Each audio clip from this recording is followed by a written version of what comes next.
Sweat, their power arm going on the mound. Sweat's ERA took a big hit last week, though, Tyler. He's down at a 6+ ERA right now.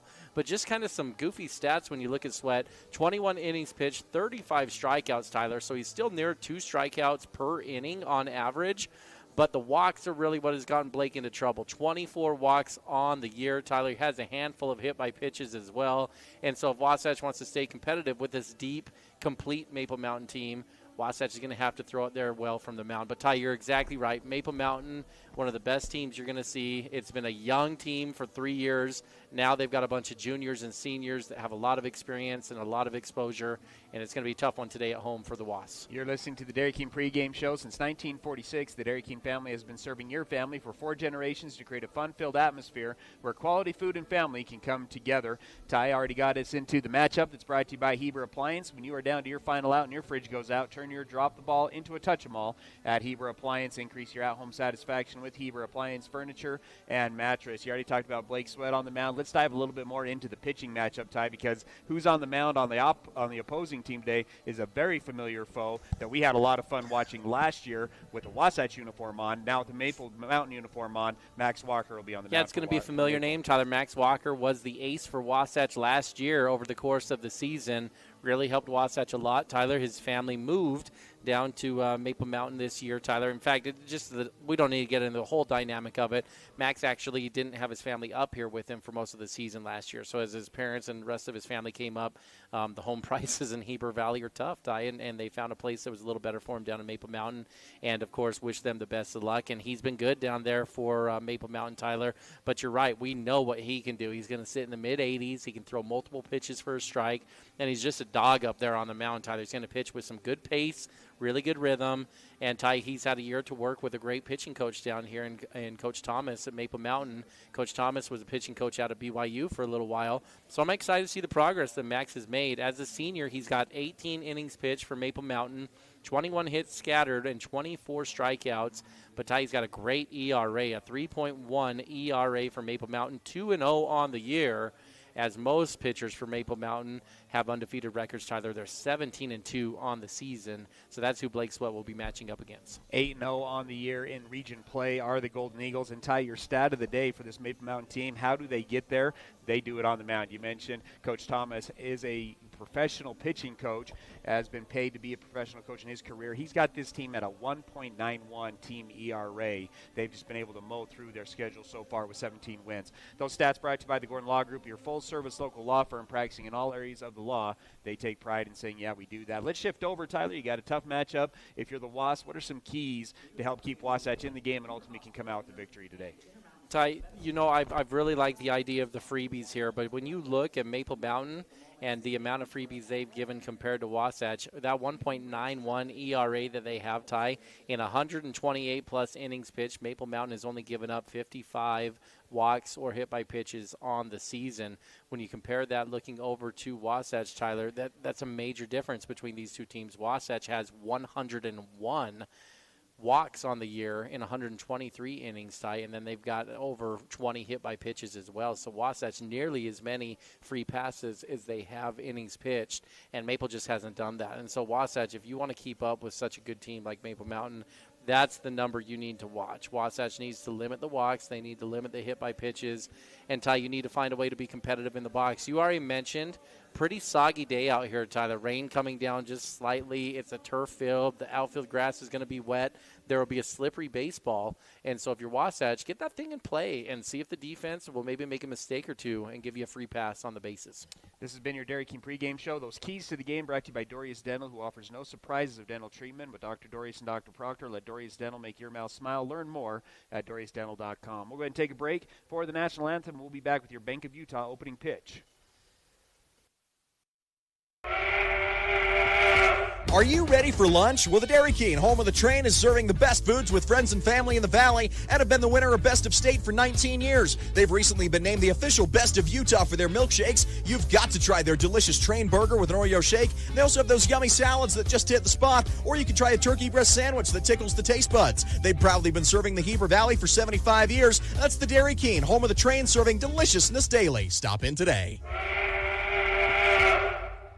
A Attention all sideliners. Economists and investors have said recently, if you are saving money and waiting to buy, I'd reconsider even at current interest rates. Reports have shown that the masses move or not move based on the behavior of interest rates. This is sidelining in our current environment. With most people using this information as their playbook, it leaves everyone doing the same thing at the same time, resulting in a basic but serious future crisis of supply and demand. So, come see me at Guild Mortgage, and let's put you in the game. Tom Stone, MLS 257849. Guild Mortgage Company is an equal housing lender. MLS 3274. All loans are subject to underwriter approval. Terms and conditions may apply. Subject to change without notice. Ace is the place with the helpful hardware, folks. Why would you wander around a warehouse store looking for paint when you could just swing by your neighborhood Ace? In addition to Ace's award-winning service, we have top-rated paint brands. Plus, our color matching technology allows us to match any color. So stop wandering and start painting. Head to your neighborhood Ace today. Timberline Ace Hardware, serving the Heber Valley for over 50 years, is conveniently located at 737 South Main Street in the heart of Heber City. Wasatch High School Sports is on the radio.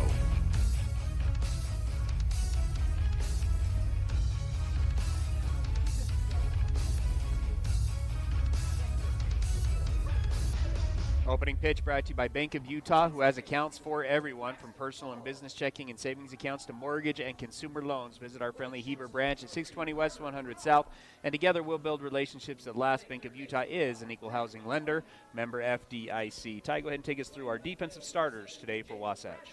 On the mound for Wasatch will be junior Blake Sweat, a 6.11 ERA for Sweat coming into this game. He'll be throwing to senior Garrett Christensen, who will be catching behind the dish today. At third base will be freshman Braxton Fowler. Actually, Ty, looks like they made a move here on that. Grant Mahoney over at third base as we break the lineup coming in for in and out. Or excuse me, the warm-ups here in the first inning. So Fowler will be over at second base, and Grant Mahoney will be at third base. Carter Bucad at shortstop for the Was here today, and then Riker Evans will be over at first base. In left field will be Jacob Bradshaw. Center will be Zach Burdett, and in right field will be Colton Bassett. So a senior field outfield today for Wasatch. It'll be a doubleheader broadcast for us today here on 94.5 The Peak. We got Wasatch baseball action starting right now, and then at 7 o'clock tonight, the Wasatch boys lacrosse team will be back in action at home at Wright Tree Stadium for the matchup against Timpview High School. Yeah, it's going to be a busy night here, Ty, for Wasatch Athletics, and 'tis the season. Starting to wrap up.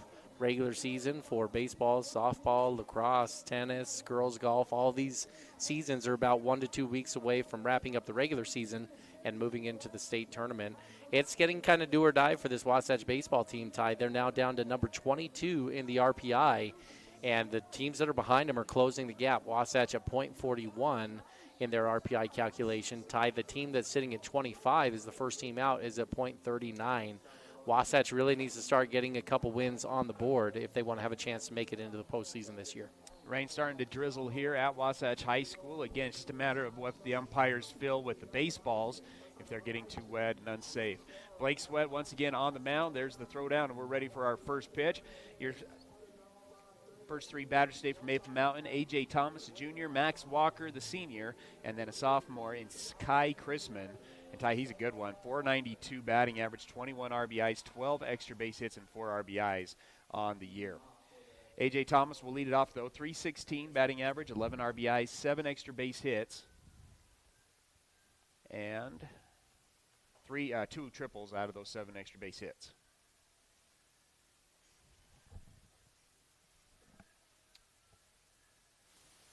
Thomas can step in on the left-hand side batter's box. First pitch, that one's high and outside for ball 1. A.J., the son of Coach Thomas, head coach of Maple Mountain High School, I believe in his 3rd season, if I'm not mistaken, at Maple Mountain, has really done a nice job with that program. That one's in there for a strike, moves count to 1 ball, 1 strike.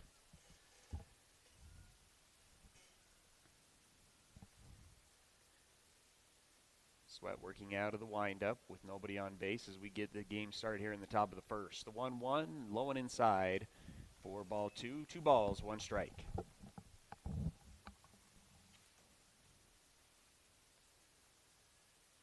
Again, pretty steady drizzle. Didn't rain throughout all of it in and out, but now as the game gets started, looks like pretty good drizzle. Looking around the mountaintops, looks like there's going to be moisture for most of the game today. Sweat trying to rub the ball free, taking his time getting back on the mound. It's 2 balls, 1 strike. Nobody out here in the top of the first. Sweat back into the windup, delivers the 2-1. Thomas squares for the bunt, does lay down the bunt, but it's foul towards the dugout. Strike 2. So 2 balls, 2 strikes for the junior. Blake Sweat, also a junior on the mound. Sweat back into the windup, asks for time, and gets it, despite Sweat being into the windup.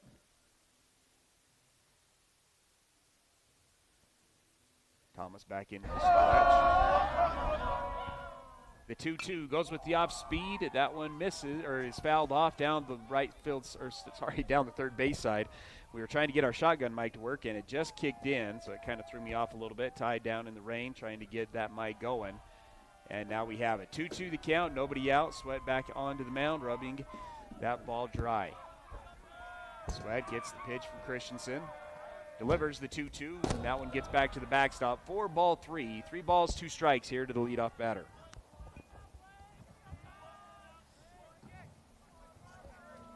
Again, Thomas hitting over 300 on the year. The payoff pitch, too low, and that'll be ball 4. First freebie of the ball game, and Thomas leads off the game with a walk. He's going to bring up the senior. Max Walker will come up to the plate. Pitching today for Maple Mountain. Will step in on the right-hand side. A .259 batting average, 15 RBIs, 3 extra base hits. Full count walk gets Maple Mountain their first base runner of the ball game, and that's going to bring up, again, Walker. Sweat working out at the stretch for the first time. Delivers on the slide step, fake steal, ball outside. 1-0 the count, or 1-0 the count. We know Max is well in the box, Tyler. Pull side hitter is where he found most of his success last year. See what kind of developments he's made, but he really likes the pitch on the middle inner half. The 1-0, another slide step, tries to go off speed, misses, ball 2. 2-0 the count. Wasatch wearing their white bottom, black top uniforms. Maple gray bottom and crimson tops. 2-0 the count. Not a big lead from Thomas at first base. Likes to get a good secondary. Another fake steal. That one above the belt for ball 3. 3 balls, no strikes.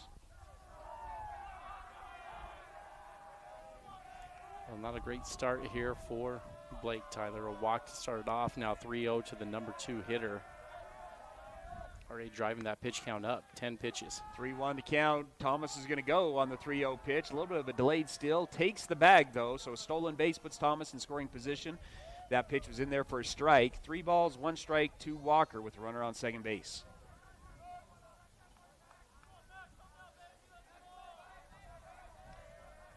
Kind of an unusual spot to go there, Ty, isn't it? Probably not going to turn loose your hitter on 3-0. Probably going to get a fastball from the pitcher. And so if it's a ball, you're walking there anyway, so you're really just putting yourself into a lot of danger with that steal there. Worked out for him. That one's in there for a strike as well, so the 1-3-0 count. Now a 3-ball, 2-strike count. Nobody out. Thomas at second base takes an okay lead.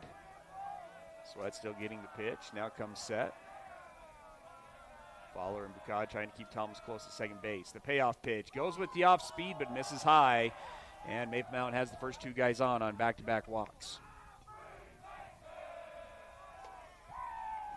Well, he got him out of the way here, Ty. Now it's time to go to work. We've seen Blake multiple times get into a jam like this, and he's been able to work out of it with that strikeout that he's so good at. 35 strikeouts on the season and only 21 innings pitched. Blake certainly has the stuff to be able to work out of this jam, Ty, but you don't want to be coming through the heart of a lineup that's ranked number 2 in the state, looking at 3, 4, 5 with multiple runners on and nobody out. Caden Giles comes up, or is going to speed up run for Max Walker, who's the pitcher today, and it's going to bring up a sophomore third baseman, Kai Chrisman. .492 batting average, 21 RBIs, 12 extra base hits, including 4 home runs on the year for the sophomore. First and second, nobody out, first inning. Sweat, slide step delivery, misses low and outside for ball 1.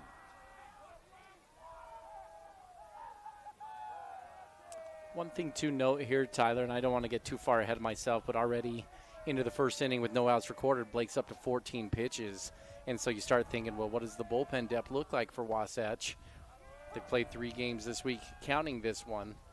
And Ty, lucky for Wasatch, Bridger Shaw went complete game yesterday. And so the Wasatch pitching staff should be pretty fresh coming into this one. Most players will be available if Wasatch needs to dip into the bullpen a little earlier. Second pitch is in there for a strike, so 1-1 the count. Evans playing in front of the runner at first base, so a good lead there. Misses low and outside for ball 2.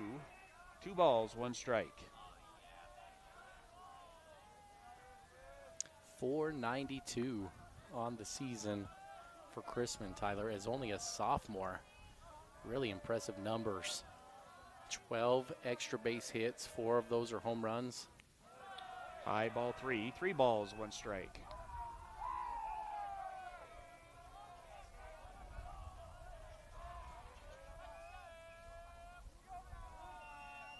Chrisman back into the box on the right-hand side. Good lead by Giles at first base. Thomas gradually getting bigger and bigger at second base. But it doesn't matter. It's another ball 4. So 3 straight walks to start off the ball game, and the bases are loaded. Nobody out for the number 4 hitter, Braden Catterson, 231, 9 RBIs, does have 2 homers on the year. To look down the lineup, Ty, Maple Mountain not eye-popping numbers on the offensive side of things. 316 from Thomas, 492 from Chrisman, Averett 442, and Warren 300, and that's it. A lot of in the mid-200s on this lineup, but they've done it on the defensive side of things. Only a 191 ERA. So I was going to say, Ty, you don't need to score a lot. If you got a 191 ERA as a team, get two runs, and most often you're going to be finding your way into a win there on this team. So manufacturing runs is the name of the game. And this is about a worst-case scenario you could draw up for Wasatch, Tyler. Top of the first, nobody out, bases loaded to the number 2 team in the state that has a below 2 ERA. Wasatch needs to find a way to get out of this jam with minimizing the damage. McKay Jacobson, Coach Jacobson did make a trot out to the mound to talk to his starting pitcher. Trip to the mound brought to you by Mirror Lake Station. We're back at it. Sweat working out of the windup. That one's in there for a strike to Catterson, the catcher. As bad as this situation appears right now, Tyler, it is very much possible for Blake to get out of this. If he can find a way to get a strikeout here, get a ground ball double play, you're out of it without giving up any runs. Well, you're going to give up a run there because that one's going to get by Christensen. 1 run will come in without a hit. Runners on second and third. 1-1 the count. Well, Ty, you're too generous just without saying without a hit. 1 run without a ball even going into play at this point. 3 walks and a pass ball. Ty, you went down to adjust the mic. Slight rain, misting down there? Yeah, just a little misty, Ty. It's not too bad. Honestly, it shouldn't affect the grip of the baseball too much, Tyler. You just need to be diligent, wiping the hands before you make a throw, and you should be fine. 2-1 as that one misses outside as well. So 2-1 the count here to Catterson. A senior. Pretty good mix, seniors and underclassmen. 1, 2, 3, 4, 5 seniors, 2 juniors, and 2 sophomores for Maple Mountain. Swung on and missed. Moves the count to 2 balls and 2 strikes. Going down there on the field, though, Tyler, one thing that was already noticeable, even in this first inning, tons of energy coming from the Maple Mountain dugout. Not nearly as much coming from the Wasatch dugout over here. And it's one of the stories when a pitcher gets out there and is walking a lot of guys, it can put your whole dugout to sleep. And your fielders out there as well, Tyler. You run out of things to say if you're walking 3, 4 straight guys, and you can lose some of that energy. You know, that one gets the inside corner for strike 3, and Wasatch has their first out. It's a Wasatch Physical Therapy backwards K. 1 away with runners still on second and third. This game we have the first baseman, junior Chase Johnston, 298, 10 RBIs, and 4 extra base hits on the year. He'll step in on the left-handed side. That one's in there for a strike. Blake looking to settle down a little bit, got the strikeout, and gets ahead here. No balls, 1 strike.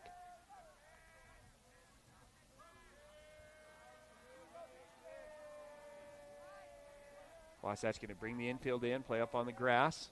The 0-1, another swing and a miss, moves the count to no balls, 2 strikes.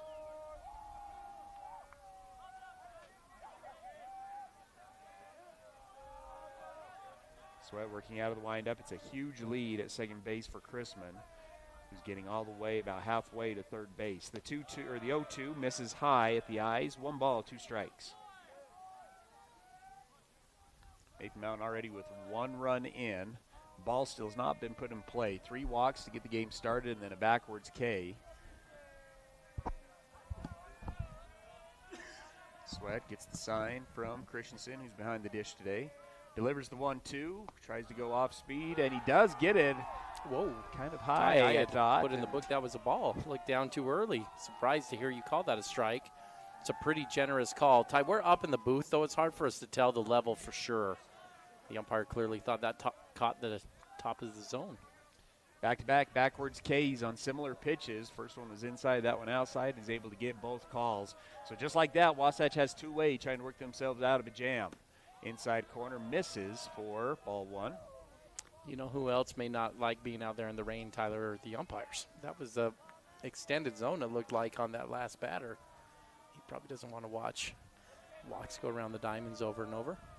1 ball, no strikes. That one gets into the dirt again, and the second run will come into the game as that one goes to the backstop. 2 balls, no strikes, 2 runs in for the Golden Eagles. So runner on third now for Maple Mountain, a 2-0 count.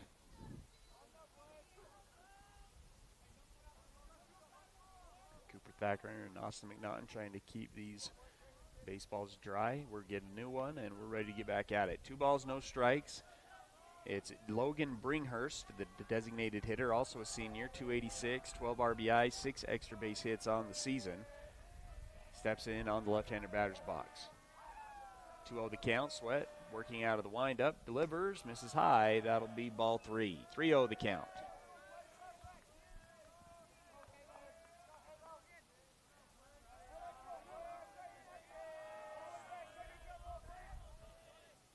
The 3-0's in there for a strike, so 3 balls, 1 strike.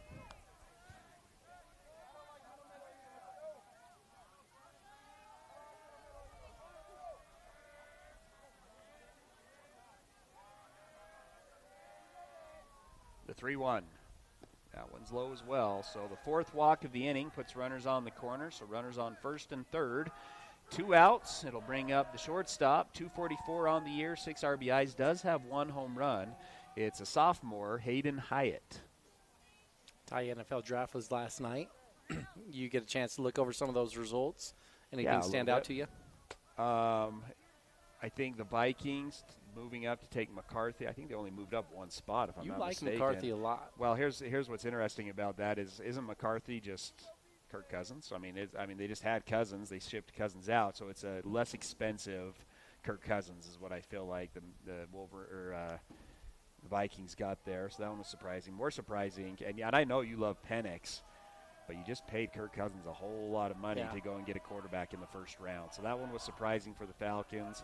They must have really fell in love with Penix. Misses high for ball 1 to Hyatt. That Vikings team has a lot of young, impressive talent, though. You've got Robinson at running back, Penix quarterback, Tyler Algier, 1,000-yard rusher as a rookie for them. I still feel like Pitts as the tight end has been way underutilized there for them. Strike 1 there now to Hyatt, so 1-1 the count. Runners on the corners here in the top of the first, 2-0 the score. Bo Nix going to the Broncos. You got a Bo Nix and Zach Wilson competition there for Denver. Yeah, the Broncos fans are already upset that Wilson the day before had chosen number 10. You see that drama? Already want him to give away his numbers, so. 2-0, a delayed steal at second base, and Christensen puts it right on him, and Wasatch is able to minimize a little bit, only give up 2 runs on no hits, no errors. 1 runner is left on base, and Christensen throws out the runner at second base as we move into the bottom of the first. Ty, that was a really good job from Garrett, because what that was a delayed steal. The runner did it very poorly. He's supposed to stop before he gets to second base, and they're trying to bait Wasatch into a throw down to second so the runner from third can break home. And Garrett hesitated. He saw the hesitation on the steal, looked over at third, held the runner there, and then threw a dart down to second. Held the runner, couldn't go at third, has no chance to get across and score by the time that ball gets down to second. And because the runner from first is loafing it, Wasatch is able to make the tag. That's a great play from Garrett Christensen. Hi, this is Nicole with Mountain Refined Furnishings and Flooring. And if you didn't know, we've recently partnered with Mattress Warehouse of Utah to bring you the largest selection of mattresses around. The team at Mountain Refined prides themselves on making your home a place where you love to be. We offer a large selection of furnishings, flooring, window treatments, gifts, decor, and so much more. If you haven't been by lately, stop and check it out. You'll be pleasantly surprised. We're located at 480 North Main Street. Napa know-how. Your local Napa Auto Parts, Wasatch Auto Parts at 105 North Main Street in Heber City stocks auto parts, tools and equipment, and many other items for heavy-duty trucks, marine, and farming equipment. Stop in today at Wasatch Auto Parts, 105 North Main Street in Heber City, a proud sponsor of Wasatch Wasp Sports. Napa know-how. And now, back to the action. Wasatch High School Sports on 94.5 The Peak.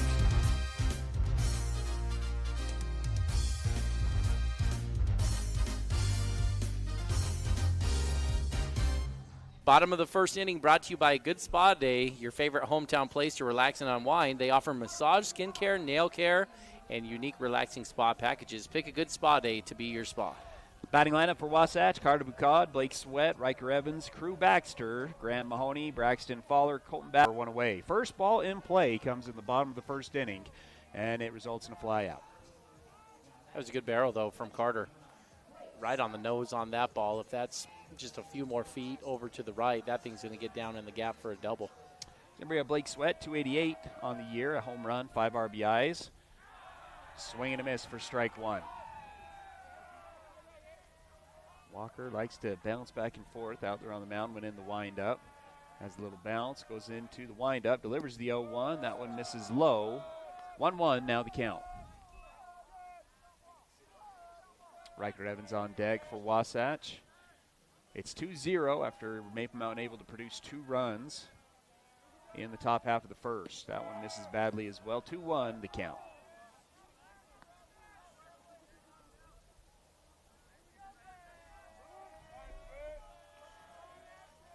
Walker back into the windup. Delivers. This one's going to be a high hopper to the third baseman. Third baseman's going to come up. He's not going to have a chance. That's an infield single for Blake Sweat. And Wasatch has the first hit of the game on an infield single to the third baseman from Blake. Yeah, perfect ball finding the dead spot there, Tyler. Blake was there easily. I'm surprised the third baseman even threw it. He was going across the first base bag before that throw was even released. He's going to bring up Riker Evans, 294 with 8 RBIs, 3 doubles, and a home run. See both teams if they get aggressive in the rain. Maple Mountain, a couple of stolen bases, got thrown out on their last attempt. That one misses outside for ball 1. First pitch to Riker Evans. That was a good play from Christensen, Tyler. That usually they're trying to delay still because you think the catcher's kind of not into it, and Christensen was all over that one. Makes a perfect throw down to second base. Riker Evans squares here with 1 ball in the count. Pulls back on a pitch up in the zone. Ball 2. 2 balls, no strikes. Well, he brought Chrisman all the way in on that, Tyler. Chrisman playing about 80 feet away pre-pitch. And as Riker squared, he was up there about 45 to 50 feet away. Similar Not a bad time to maybe slash. A little slash. 2-0 the count. Evans does not square this time, but instead check swings at a pitch out of the zone. 2 balls, 1 strike. Crew Baxter on deck, hit a 2-run home run yesterday at Springville High School. Up to now 8 RBIs on the year for the sophomore. 2 balls, 1 strike. Another swing and a miss, well behind that fastball. Ties up the count at 2-2.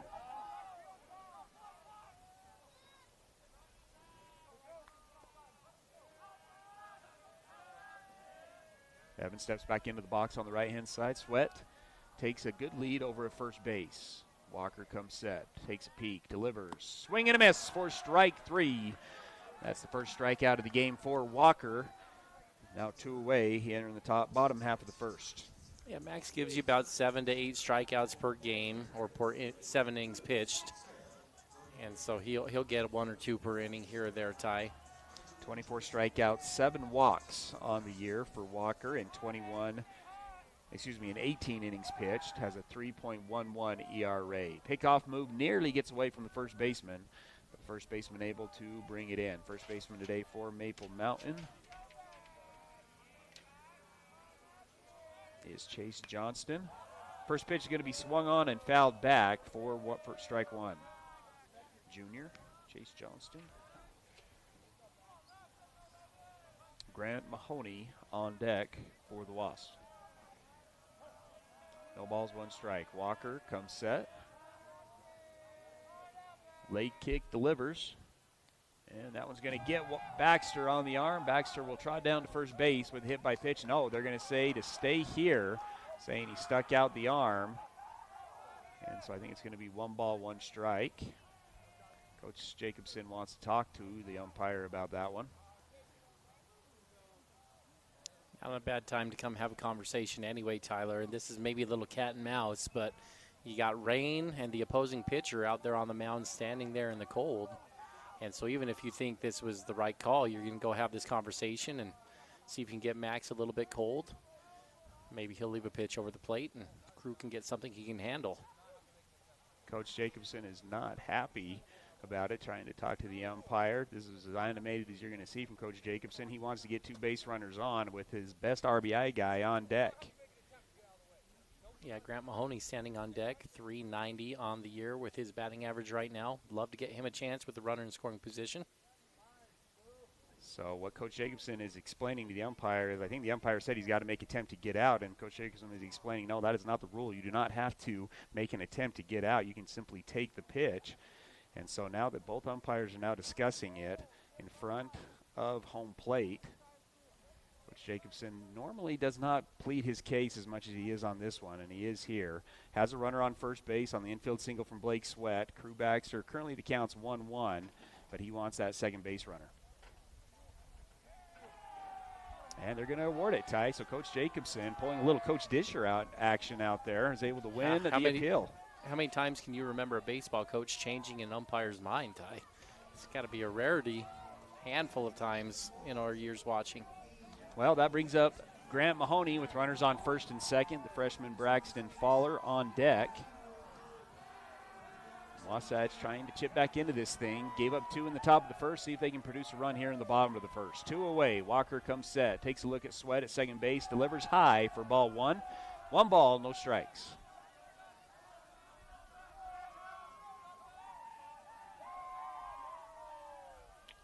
Woke up the Wasatch dugout a little bit down there. 1 ball, no strikes. 2 looks this time at Sweat. Delivers, and that one's going to be high and inside. Nearly got Mahoney on that one. And that moves the count to 2 balls, no strikes. Well, here's a good spot for Mahoney to look for his pitch, Tyler. Does not need to give in. He's in control. So he should go hunting for 1 pitch in 1 spot, and if he likes it, get after it. Walker comes set. 1 look, delivers this time. Tried to go a little bit off speed. Goes inside for ball 3. 3 balls, no strikes now to Mahoney. Yeah, it's a good approach there from Grant, too, Tyler. He's looking for a fastball at 2 ball. You can see that, and he recognized the breaking pitch right away and said, no, that one's not for me. Ball's not close to a strike either, but I think Grant's going to let that go either way. 3 balls, no strikes. Walker, 1 look, delivers again. That one's in there for a strike. A little back pick action over at first base. No throw. Baxter does slide in safely. So runners on first and second. A 3 ball, 1 strike count to Mahoney. 390 on the year. 12 RBIs, 5 doubles for the junior. Max is not afraid to go with an off-speed pitch, Tyler, in this count. And I doubt he'll want to throw 3 fastballs in a row. It is an inside pitch. It's going to be a ground ball to Walker. Walker's going to take it to himself, run over to first base, touch the bag, and they get out of the inning. No runs on 1 hit, no errors. 2 are left on base. It's 2-0 going into the second. Hi, this is Kendall Crittenden, Wasatch County Council member and a member of the Caring Community Coalition. Did you know that kids are at a greater risk of experimenting with alcohol and drugs between the hours of 3 and 6 p.m.? Many parents are still at work this time of day. Check in with your kids. Find out where your kids will be, who they'll be with, and what they will be doing. Brought to you by Wasatch Behavioral Health and the Caring Community Coalition. Attention painters and homeowners. Premium Kelly Moore paint is now available at your neighborhood Wasatch Back Paint and Floor. That's right, Wasatch Back Paint and Floor is the official authorized Kelly Moore Paints outlet. You can now get premium Kelly Moore paints at your Heber Wasatch Back Paint and Floor. You'll love their high quality, long-lasting finishes for any home paint project. So if you're painting a single room, refreshing your front door, or doing a full repaint of your home, Wasatch Back Paint and Floor is the place to go for fine Kelly Moore paints. Stop by today. Well, folks, spring is near, but have no fear. Country Gardens and Nursery is here for your everyday garden supplies, decor, and more. From our personal gardener to our new bulk yard, where we offer large variety of soil, mulches, and decorative rock. Come see what we have in store. Country Gardens and Nursery, 1401 South, US 189. We'll see you soon and hope to put you in bloom. And now, back to the action. Wasatch High School Sports on 94.5 The Peak.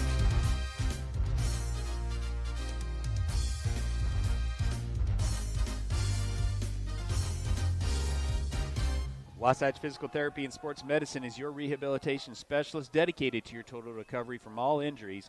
Let Dan Ivey and his team get you back to 100%. 7-8-9 up for the Golden Eagles. It'll be Hyatt, Averett, Warren. Swing and a miss to strike one to Hyatt. Again, the sophomore shortstop was up to bat when Garrett Christensen ended the inning with throwing out a runner at second base in the top half of the first. Maple Mountain able to score two, so 2-0 the score here in the second. Rain continues to drizzle here at Wasatch High School. 0-2 the count after a foul ball. Goes to the off speed, and they get him. Third strikeout looking in the game today. And if you're going to call those two in the first, you're going to have to continue to call it the rest of the way. And so he gets another strikeout. 3 strikeouts now for Sweat. I think that one was more of a real strike on that one, Ty. That ball looked a little bit more down in the zone. How Those first couple were a little about 2 runs, 8 batters, 4 outs have been committed, and there still hasn't been a ball in play for Maple Mountain in this ballgame. It's going to bring up Bennett Averett, and he's a good one, Ty. Number 8 hitter, but 442 on the year. 15 RBIs, 4 doubles, and a couple of home runs. Strike one's called on the outside corner.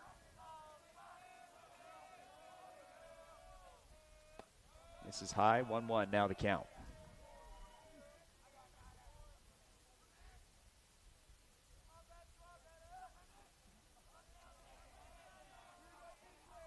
Averett back into the box, delivers the 1-1, and that one's just above the belt for ball 2. 2 balls, 1 strike.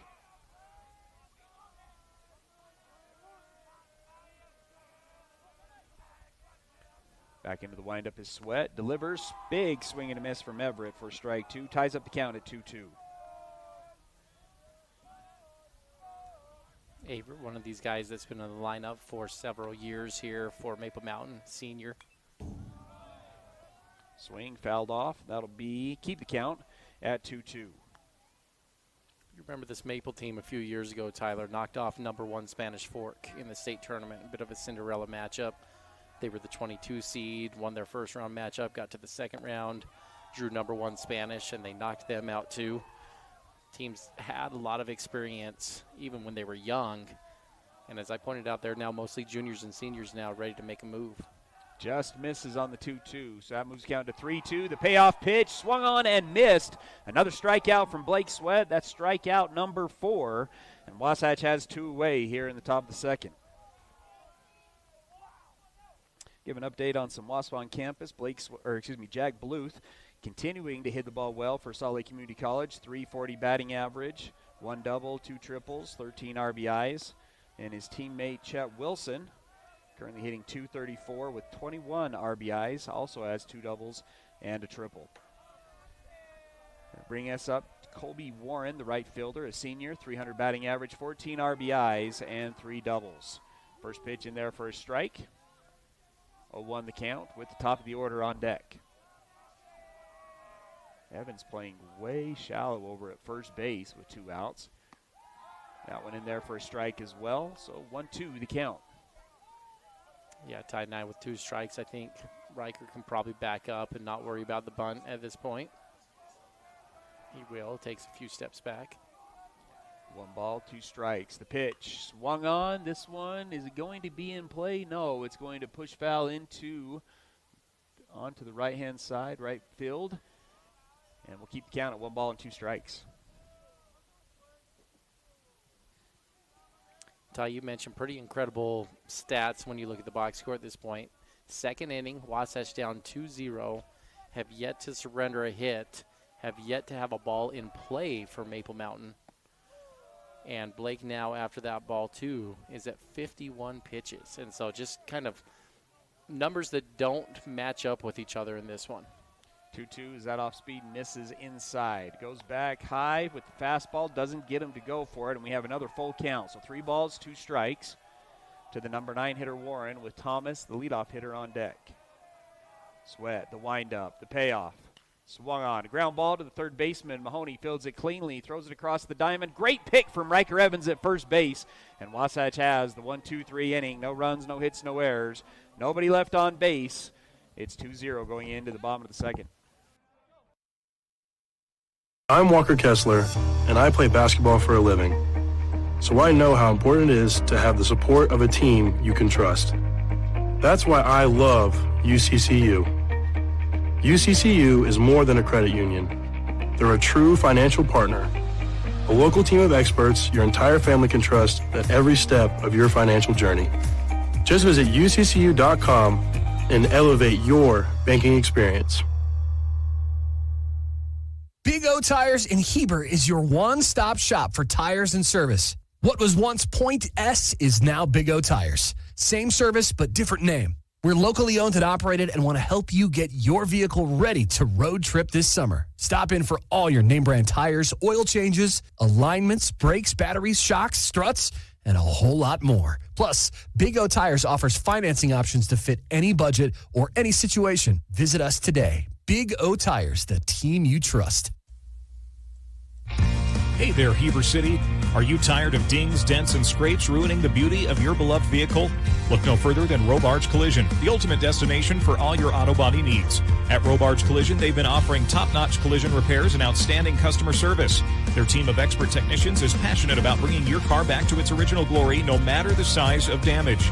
Their state-of-the-art facility is equipped with cutting-edge technology, ensuring precise and accurate repairs. They handle it all with precision and care. 5, 4, 3, 2, 1. KTMP, Heber City, and live sports coverage with Ty and Ty. Top of the second inning brought to you by Wasatch Physical Therapy and Sports Medicine, who is your rehabilitation specialist dedicated to your total recovery from all injuries. Let Dan Ivey and his team get you back to 100%. 1 ball, 1 strike to the freshman Fowler. It'll be Fowler, Bassett, Bradshaw up here in the bottom half of the second inning. Wasatch trailing 2-0.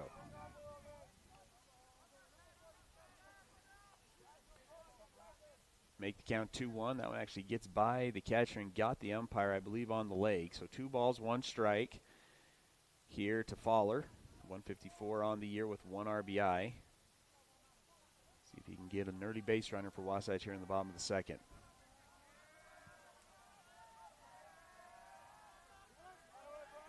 Fowler into the box. Walker into the windup. The 2-1.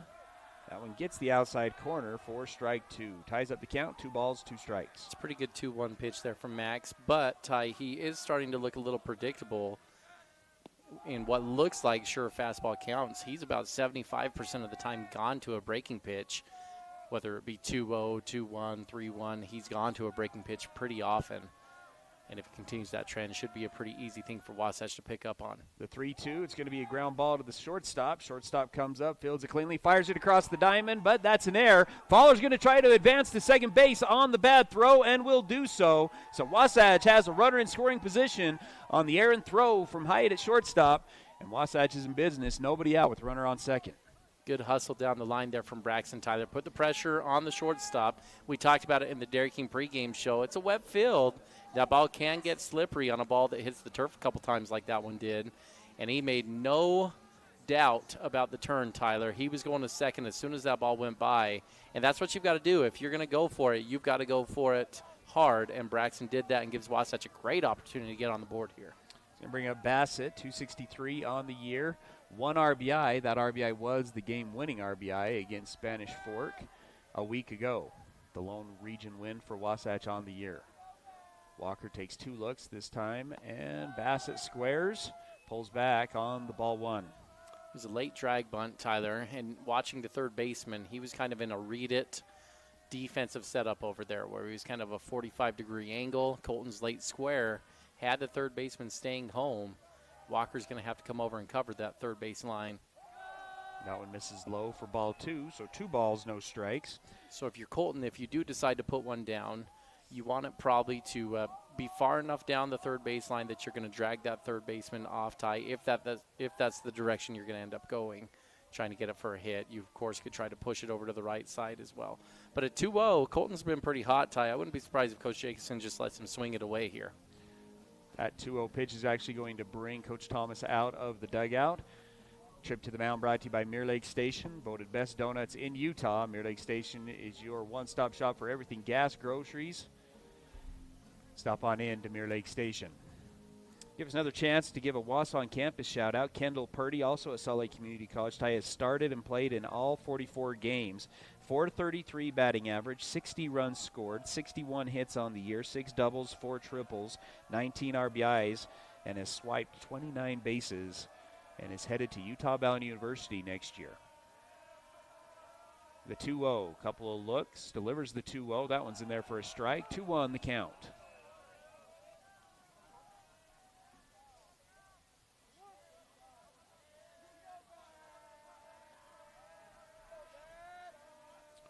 So the 2-1, pretty decent lead from Fowler.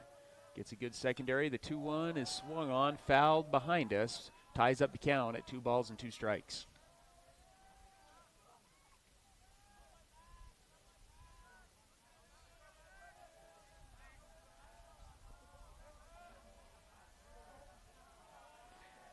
Continuing to drizzle here at Wasatch High School. We're in the bottom of the second with Maple Mountain, the number 2 team in the state, leading Wasatch 2-0. Does he get the outside corner? Doesn't get the outside corner. That'll fill up the count at 3-2. Must have just missed there, Tyler. Catcher did look like he had to lean just a hair off the plate to go get that. But that's a great spot at 2-2. 3 balls, 2 strikes. Bassett hitting in the 7th spot today. Wasatch with a runner on second base after the error from the shortstop. Swung on, fouled off into the bullpen on the right-hand side. Keeps the count at 3-2. Well, good at bat here from Colton, Ty. Walker already up to 30 pitches himself, just in the bottom of the second inning here. Max was Wasatch's ace last year, Ty. Their family moved down to Maple Mountain. And at this point, Ty, he's probably their 4th or 5th pitcher. When you look, there's about 6 guys ahead of him as far as appearances and ERA on Maple Mountain. The payoff, that one misses. No, they're going to ring him up for strike 3, a very similar off-speed pitch that Blake Sweat's been getting. And so that is going to be the second strikeout of the game. It goes looking. And now Wasatch has one away with the runner still on second base. Well, you're right, Ty. Colton was on his way down to first base. He looked stunned when the umpire rang that one up late. But that's a consistent call. They've been calling that one now the 4th time we've seen that high curveball called. And so the teams are going to need to start adjusting to that being called. Ty, finishing the thought on Max here, though, what a luxury for Maple Mountain to have a guy like Walker being your 4th or 5th option that you can put out there on the mound with a 3.11 ERA. He's going to bring up Jacob Bradshaw, 222 batting average on the year, 5 runs scored. No RBIs, but has an RBI opportunity with the runner on second base. No balls, 1 strike with Burdett on deck. Walker comes set, takes 1 look at Fowler. Not a great big lead. Bradshaw is actually going to square. He's going to elevate this one towards the Wasatch dugout. Goes foul for strike 2.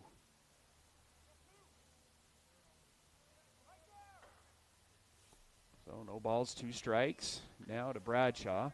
Ty, you know Jacob's got some speed, and so laying a bunt down, you do put some pressure on the other team.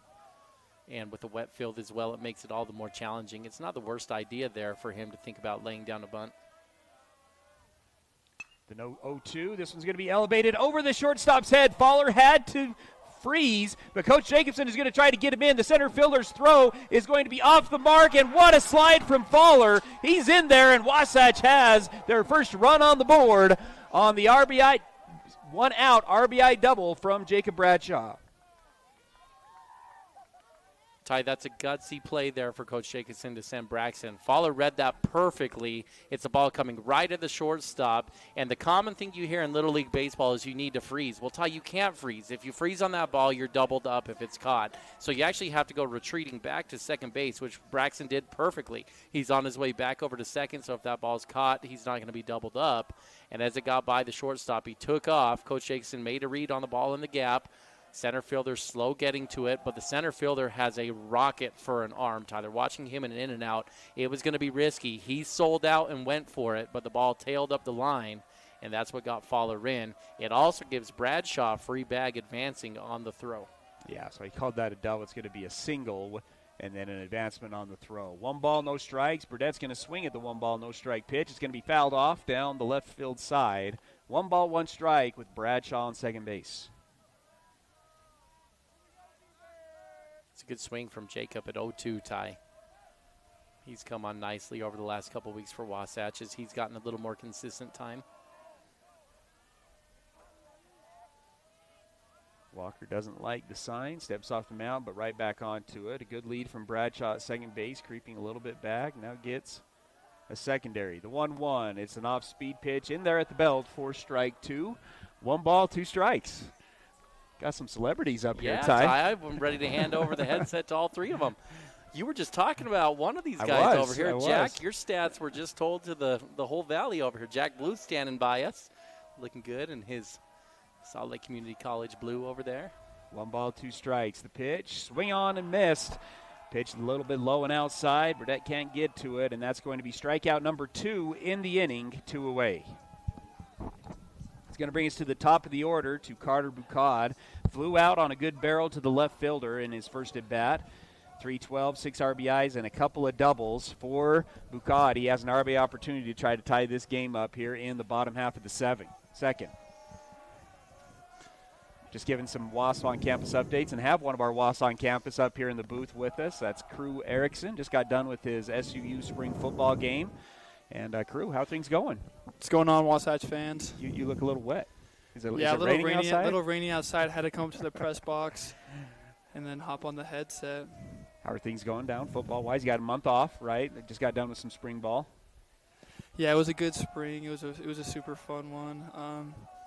Excited for the fall coming up. When do you get back at it? Got to leave Heber on May 28th. And then is it just lifting? Yeah, so we have about 8 weeks of summer training, which is a lot of running and lifting, and then we go into our 5-week fall camp, which is practices, scrimmages, and the season. 2-0 pitch is going to be swung on and elevated to right field. Right fielder will come over and make the play, and that'll do it for the bottom half of the second. Wasatch scores 1 run on 1 hit, 1 error. 1 runner is left on base. It's 2-1 as we go into the top of the third. Chad here from Mountain West Trailers. Celebrating 20 years in business, we know you value strength and reliability. Whether it's for work or play, our dump and equipment trailers are built to last. Enclosed cargo trailers for business and fun, or open utility trailers for everything in between. With expert sales, parts, and service, we've got you covered. Mountain West Trailers is always right behind you. Visit us at mountainwesttrailer.com or stop by at 1470 South Highway 40 here in Heber.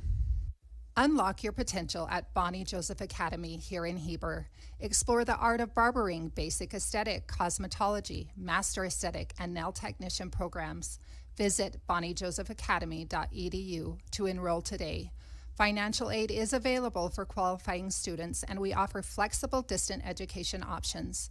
Transform your passion into a rewarding career with Bonnie Joseph Academy, where beauty meets expertise.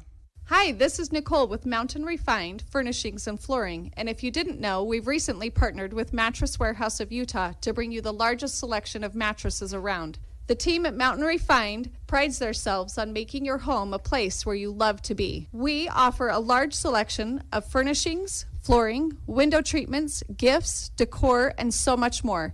If you haven't been by lately, stop and check it out. You'll be pleasantly surprised. We're located at 480 North Main Street.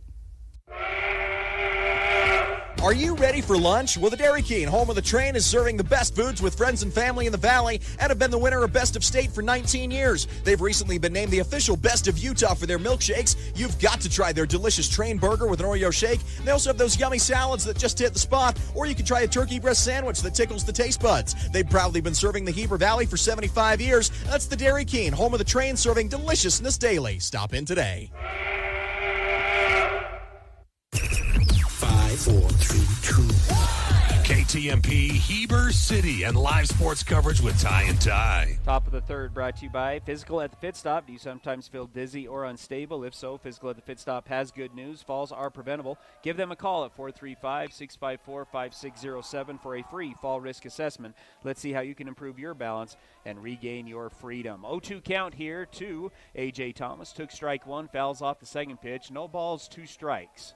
Blake Sweat, after walking 4 in the first inning, has settled down and retired 4 straight. Well, I'm going to put that one as the first questionable one for me. That one looked a lot better than some of the other strikes that we've had called. That one was counted 1 ball, 2 strikes. I thought that one was there. Pretty good backdoor curveball there from Sweat. Resets, goes hard with the fastball, blows it by Thomas. It doesn't matter. That's going to be strikeout number 5 from Blake Sweat. So, Craig, I got to ask you, you've been just football now for a couple of years. What's your favorite baseball memory going back to the high school days? The Conwood series my junior year, right into the Jordan game, were some of my my favorite memories. And I think it's funny because the Conwood game 3 where we won in extra innings, Carter hit a double to win. I went 0 for 5. And it's still my favorite memory of all time. You're a good teammate, right? Yeah. That's what it's still all my about. favorite memory of all time. And then the Jordan game, I think I was 0 for 3 too, or 1 for 3. And I'm up to bat, I think first and second or second and third, to go ahead in the top of the 7th, and I get beamed, and then Chet's the one that hits the triple. That's right. So was it the next game against Olympus you let it off with? Yeah, with Olympus is what.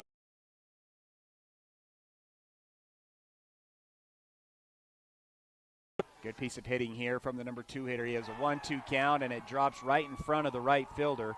That's Max Walker, who comes through with a single, and Maple Mountain has a base runner here in the top half of the third.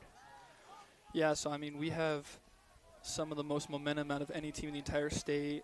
We beat Cottonwood, we beat Jordan, and then I start off the game, top of the inning, leadoff home run, and then we lost 6-1, and that was our only run of the day. Momentum got killed after that. That was a fun season. That Conwood series is about as good as it gets. You guys rolled in game 1, and you're thinking maybe we're just going to get a little 2-game sweep, get a nice action. Conwood bounced back, won game 2, and then an exciting extra innings victory there in game 3. Runner's going to go on the first pitch. It's in there for a strike. The throw down to second base, and the ball pops out of the glove. Pretty good slide there and a stolen base. Another good throw from Christensen. He already had thrown out one guy, and the ball just squeaks out, and now Maple Mountain has a runner in scoring position. Yeah, I was rewatching that con game on YouTube the other day, and I think what made it so magical was the call.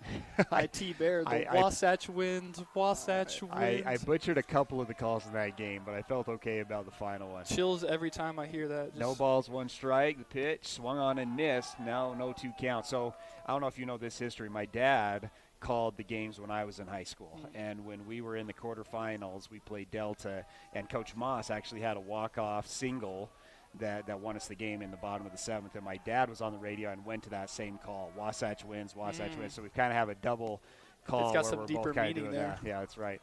1-2 the count as that one misses outside. The hitter is the sophomore Kai Chrisman. Again, a .492 batting average, walked in his first at bat and then was stranded on third base, has an RBI opportunity here, leads the team with 21 RBIs. 1-2 the count. Sweat takes a peek, takes a second peek, goes with the off speed, misses high for ball 2. I pitched against this kid last year, and when he was a freshman, he got a pinch hit opportunity, and I think he hit one like 120 up the middle off of me. It almost killed me. 2 balls, 2 strikes. 1 away. Sweat, a long look. Now a second. Delivers the 2-2, misses high again, and that'll fill up the count at 3 balls and 2 strikes. So if you were asked today to go out and either pitch an inning or get a base knock or lay down a drag bunt and leg it out, what are you going to? What are you most confident in? Swung on and fouled off, keeps count at full. I was at my little brother's baseball game not too long ago, and my dad's a coach, and so I was helping them out or whatever, and I hopped in the cages. I wasn't feeling too good, so I still think I have the arm, though. I'll go out there, I'll throw some strikes, and I think I can get some outs. How's the 40 time right now? I was just officially laser timed at a 4.55. No kidding. Yeah. That's a great 40 time.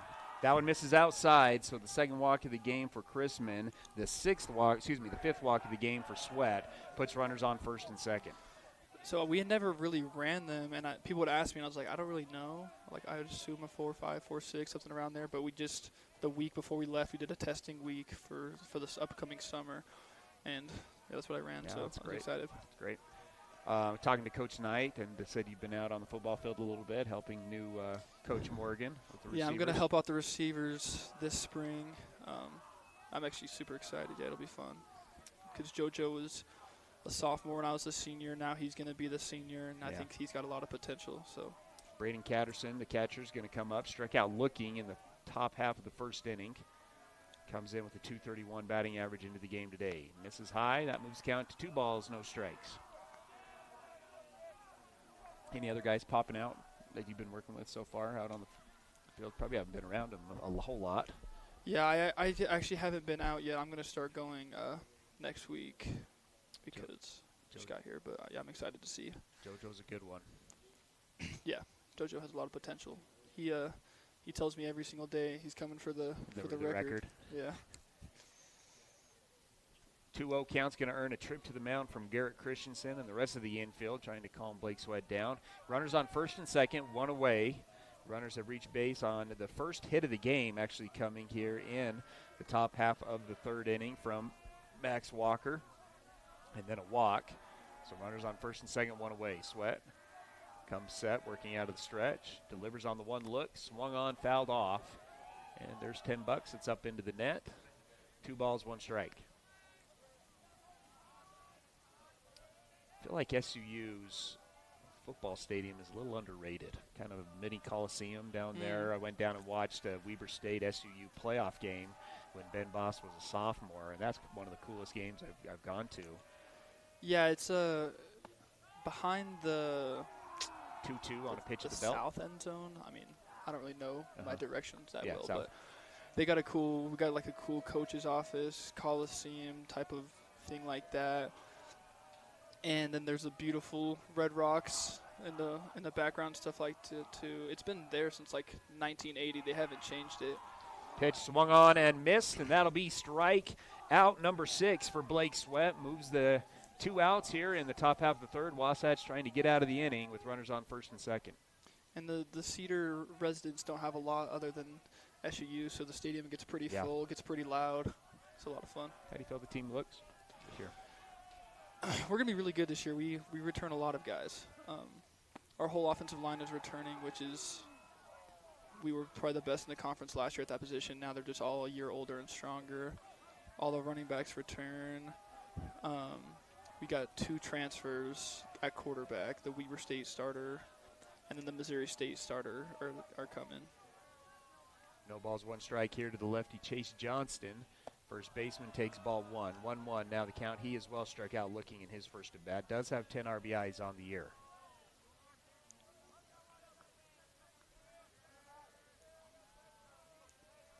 One ball, 1 strike. Sweat working out of the stretch with runners on first and second. Comes set, takes a look. Decent leads from both hitters, or both runners, excuse me. That one's going to miss low and inside for ball 1. You got a place that you kind of go to eat down there at SUU? There's a couple of kind of funner places. 2-1 the count. Yeah, there's a couple local places. All-American Diner, they give you a SUU discount. And the college kids, are always looking for something that has a discount. Foul ball, 2-2. You scouting it out, so when you become a starter, you can kind of hit up some local places for some NIL meals. And yeah, scouting. The Applebee's workers know us like the back of their hand. They got 50-cent boneless wings, and so we really take advantage of that deal. The 2-2 check swing. Did he get him to go? He's going to ask the runner or the umpire out in the plate. Christensen thought he had him. Doesn't get it, so it's going to fill up the count at 3-2. Runners will get a head start with the full count, 2 outs. Pretty good pitch there from Blake. Thought he had got him on the check swing strikeout. Instead, it's a 3-2 count. It's nice they put this turf in. Now they don't have to cancel every single game. That gets a little bit of rain. Nice. 3 balls, 2 strikes. 2 looks from Sweat. Delivers the payoff. Too high. That'll be walk number 2 of the inning. And that'll load the bases and bring up the designated hitter, Logan Bringhurst. Bringhurst also will step in on the left-hand side of the batter's box. Already leading 2-1 are the Golden Eagles. Wasatch able to produce a run in the bottom half of the second on an RBI single from Jacob Bradshaw that brought in Braxton Fowler. Lefty steps into the box. Sweat's going to go back to the windup. Delivers, swung on, fouled off, nearly took off the guy on deck's head. Foul ball. No balls, 1 strike. Blake is just a great pitcher when he's in the zone. He's got one of the best curveballs I've ever faced. When he's throwing strikes and throwing with confidence, he's great. No balls, 1 strike. Does he get the inside corner? Nice fastball there on the inside corner, and now no balls, 2 strikes. Bases loaded. Wasatch trying to get out of the inning. Bringhurst takes his time, gets back into the box, right up on that line on the inside batter's box. The 0-2. Tried to go upstairs. Bringhurst doesn't go for it. 1 ball, 2 strikes.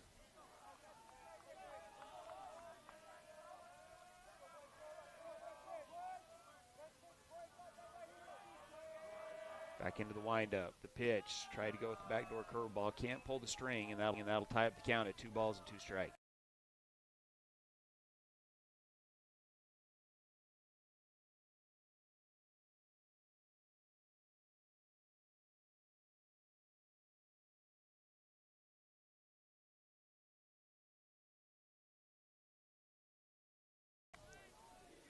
Maple Mountain threatening. We're able to produce 2 runs in the top of the first thanks to 4 walks and a couple of passed balls that brought in 2 runs. Sweat into the windup. Delivers the 2-2.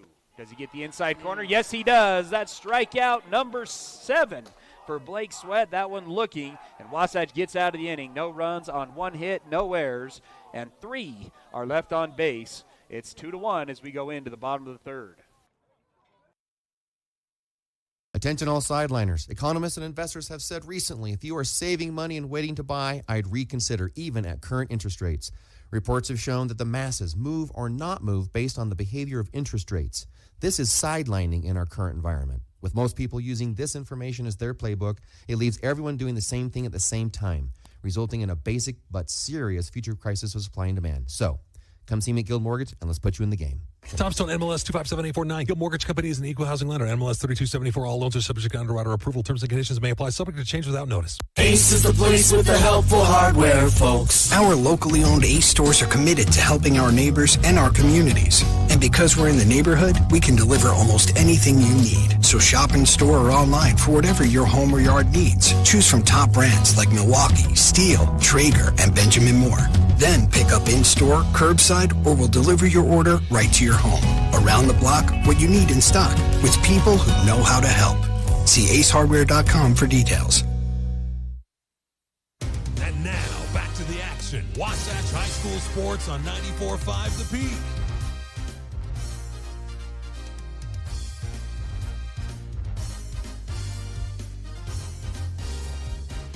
Bottom of the third brought to you by Wasatch Physical Therapy and Sports Medicine, your rehabilitation specialist dedicated to your total recovery from all injuries.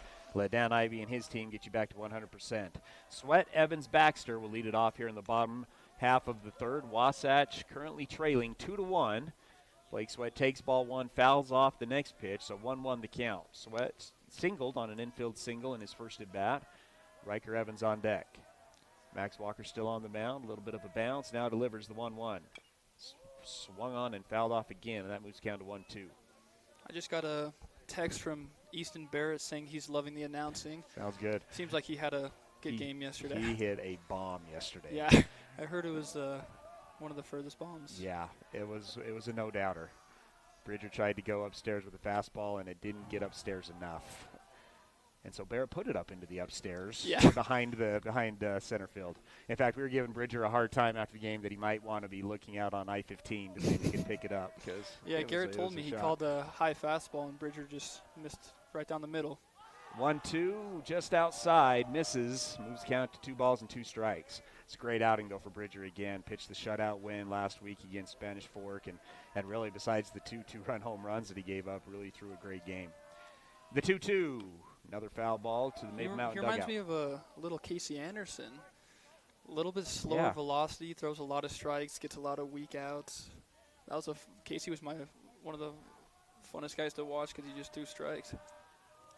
2-2 the count here after the foul ball. Walker taking a little bit more time this time. Couple of shakes. Delivers the 2-2. Goes back to the fastball. Freezes Blake Sweat at the belt. And that's going to move the count, or that's going to be strikeout number 4 for Walker. And that's the first out of the inning. Umpire, since the top of the first, has liked that pitch just above the belt, both the curveball and the fastball, and he got him there. Riker Evans struck out in his first at bat as well. Came in hitting .294. That one above the belt, but called a ball. 8 RBIs, 3 doubles, and a home run. Crew Baxter on deck, hit a 2-run bomb yesterday as well. That one's in there for a strike. 1 ball, 1 strike. Have you guys done a all-time Wasatch baseball draft like you did with the football one? Yes, we did that last year. That's that we actually started it with baseball last year. And, that was fun. We thought about doing that again, kind of updating it. And who's your first pick? Do you remember? I think Ty had the first pick, and he went with Jackson Bolander as his first pick. I was going to say that was going to be my first pick. Which allowed me to take Clint Kelson and Ryan Chadwick. So Clint Kelson, an all-whack hitter and pitcher. Yeah. And then, of course, Ryan Chadwick, the all-time wins leader at Utah Valley University when he graduated. So those were the top 3 picks off the board. 1-2 here to Evans. That one misses high for ball 2. If they're saying that was a check swing, I think he's a little bit off, and that will be appealed, and no, he's safe. So 2 balls, 2 strikes, 1 away here to Evans. The 2-2 swung on, fouled straight back, keeps the count at 2 balls and 2 strikes. What are your thoughts on these black tops, white bottoms for the Wasatch Wops here? It's a clean look. I think it was my favorite. Oh, yeah? Is this your favorite look? I loved it. I like the black on black, to be honest. That one grew on me. I'm always a traditionalist. You got to have white or gray pants. But the black on black, I liked it. I got kind of, it was funny. I was talking to the Springville coach before game 1 on Monday, and we kind of ragged on their red on red last year. Those are my probably favorite, actually, uniforms. And he didn't appreciate that I didn't like those uniforms. Freezes him on an off-speed 2-2 pitch. That's the 2nd strikeout of the inning, 5th strikeout of the day for Walker, and Wasatch has 2 away. Yeah, I know Coach Moss hates those. I love the red on red. Do you like stripes. So if you have to go red on red, the Sky Ridge orange on orange, the baby blues, right? The Philly baby blue look, or black on black. Rate those 1 through 4. Okay, so Baxter's going to swing at the first pitch and foul it off. I like the red on red the most. Actually, no. You're an SUU guy now. I like the baby blue. I like the baby blue the most. Baby blue the most. Like the Salem Hills, Skyview, all those colors. No matter what they do, it's just going to look good. And then the red on red. And then I like the black on black. It looks clean. It reminds me like those old Pirates uniforms. Yeah, exactly. And 1-1 the count. Every other uniform ever, and then the burnt orange at Skyridge. So I actually used to I would have gone to Skyridge, and then they announced the school was being built, and my mom's like, we're going to wait to see what the colors are. And both my sisters have red hair, and then they decided it's going to be burnt orange, and she's like, yeah, we're gonna move to Heber. That's a great story. So we are benefited to have you here because Skyridge went orange on that. Yeah, basically because Skyridge Breaking went burnt news. orange, I would have never been a Wasp. 2-2 the count here to Baxter. Walker still working out of the windup, looking for 3 strikeout inning. The 2-2 swung on, elevated to the shortstop. Shortstop will settle underneath it, and that'll do it for the 3rd inning. No runs, no hits, no errors. Nobody left on base. It's still 2-1 as we move into the 4th. Big O Tires in Heber is your one-stop shop for tires and service. What was once Point S is now Big O Tires. Same service, but different name. We're locally owned and operated and want to help you get your vehicle ready to road trip this summer. Stop in for all your name brand tires, oil changes, alignments, brakes, batteries, shocks, struts, and a whole lot more. Plus, Big O Tires offers financing options to fit any budget or any situation. Visit us today. Big O Tires, the team you trust. Napa know-how. Your local Napa Auto Parts, Wasatch Auto Parts at 105 North Main Street in Heber City stocks auto parts, tools and equipment, and many other items for heavy-duty trucks, marine, and farming equipment. Stop in today at Wasatch Auto Parts, 105 North Main Street in Heber City, a proud sponsor of Wasatch Wasp Sports. Napa know-how. Hi, this is Kendall Crittenden, Wasatch County Council member and a member of the Caring Community Coalition. Did you know that kids are at a greater risk of experimenting with alcohol and drugs between the hours of 3 and 6 p.m.? Many parents are still at work this time of day. Check in with your kids. Find out where your kids will be, who they'll be with, and what they will be doing. Brought to you by Wasatch Behavioral Health and the Caring Community Coalition. And now, back to the action. Wasatch High School Sports on 94.5 The Peak.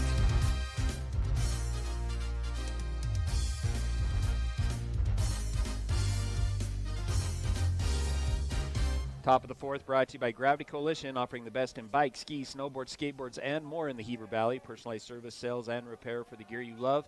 Gravity Coalition in Midway, Utah, or gravitycoalition.com. This is a cool shop. Blake Sweat still on the mound, trying to keep that 2-1 deficit for Wasatch. Maple Mountain will have 7, 8, 9 up. Hayden Hyatt, Bennett Averett, and Colby Warren. It's 1-1 here to the sophomore Hyatt. That pitch a little bit low, but called a strike. And that moves the count to 1 ball, 2 strikes. Hyatt struck out looking in his first at bat. Only a sophomore. Is kind of responsible for the run that Wasatch had. He had the throwing error that put Fowler on second base. Tried to go to that same curveball that he was rung up on in the last at bat. Doesn't get the call, so 2-2 the count. Verity gets a piece of that one and keeps the count at 2-2.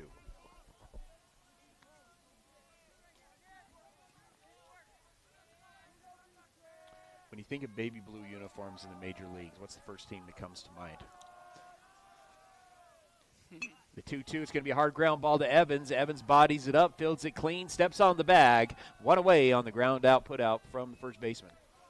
I think the first thing that comes to my mind, well, first off, it goes to Ole Miss. Okay, so Ole Miss before you go major league. Ole Miss before I go to the majors. And then it goes to like Father's Day more than a specific team. Just as a general, just watching the games on Father's Day, they'll have some baby blue gloves or throw it on the bat or something. Okay. And then I love the Phillies baby blues. I think baby blue is a perfect color. He's going to bring up Bennett Averett, the center fielder, called strike one, struck out swinging in his first at bat. I made a Wasatch redesign uniforms, and I still threw some baby blue in there as a full, like the powder uniforms, but Coach Jay wasn't having it.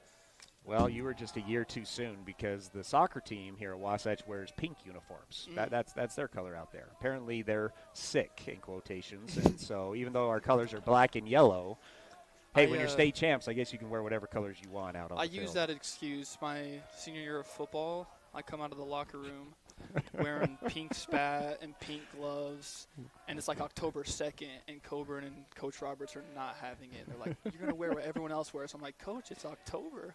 He's like, you better make some plays if you're going to be wearing pink. I'm like, I'll try.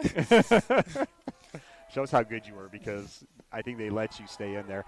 Yeah, called strike 3 on the curveball. That's going to be strikeout number 2 on the day for Everett and strikeout number 8 for Blake Sweat. Me and Carter Bucott actually wore it together. We were the only two. Yes, you guys were all right. Yeah, we. Ooh, how about Clint Kelly offering some baby blue Cardinal uniforms from back in the day? Yeah. Swung on a ground ball up the middle. Bucott fields it cleanly on the glove hand side, throws it across the diamond in time. It's a 1-2-3 inning for Blake Sweat. No runs, no hits, no errors, nobody left on base. It's still 2-1. We've got a good one here at Wasatch High School going into the bottom of the fourth. Attention painters and homeowners. Premium Kelly Moore paint is now available at your neighborhood Wasatch Back Paint and Floor. That's right, Wasatch Back Paint and Floor is the official authorized Kelly Moore Paints outlet. You can now get premium Kelly Moore paints at your Heber Wasatch Back Paint and Floor. You'll love their high quality, long-lasting finishes for any home paint project. So if you're painting a single room, refreshing your front door, or doing a full repaint of your home, Wasatch Back Paint and Floor is the place to go for fine Kelly Moore paints. Stop by today. Well, folks, spring is near, but have no fear. Country Gardens and Nursery is here for your everyday garden supplies, decor, and more. From our personal gardener to our new bulk yard, where we offer large variety of soil, mulches, and decorative rock. Come see what we have in store. Country Gardens and Nursery, 1401 South, US 189. We'll see you soon and hope to put you in bloom.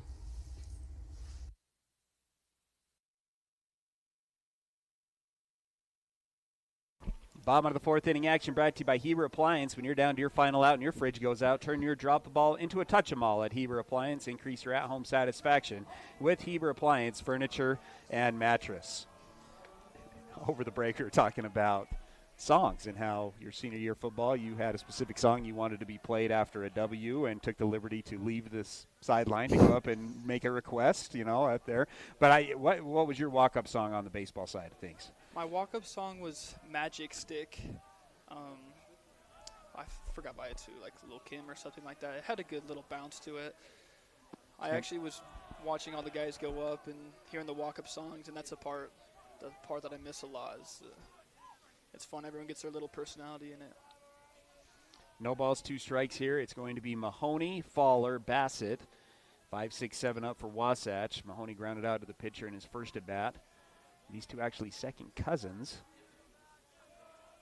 Max Walker, son of Mahoney family. The 0-2 is going to be a ground ball to the shortstop. Shortstop fields it cleanly, throws it across the diamond in time for the 6-3 putout for the first out. Yeah, if you've listened to our broadcast at all, crew, you know that I am very illiterate when it comes to music. And so right when I asked you what your walk-up song was, I said, what the heck did I just do? Because I have no follow-up question whatsoever to that walk-up song. In fact, one year they did coaches' walk-up songs, and they didn't even take the liberty to ask me what I wanted as my walk-up song. So they did like the rock version of Gibbs Said the Little Stream, the primary song. Yeah. Pretty actually fitting song for me, is. to be honest. Foul ball here. Braxton Fallers reached on an error and scored in his first at-bat. And then Colton Bassett is on deck. Foul ball on the first pitch. Takes the second pitch for strike 2. No balls, 2 strikes. Yeah, walk-up songs are definitely a part of baseball that you don't really get with football. No balls, 2 strikes. This one's going to be swung on, and a nice single by the freshman Braxton Fowler to right field and was a base runner, and that's the second time Fowler has reached base today.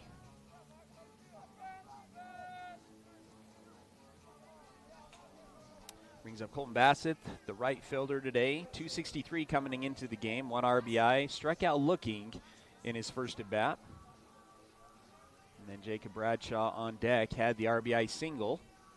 Couple of different guys getting loose in the bullpen. I've seen Fowler get loose, Bucad get loose, and Evans is also standing out there in the bullpen.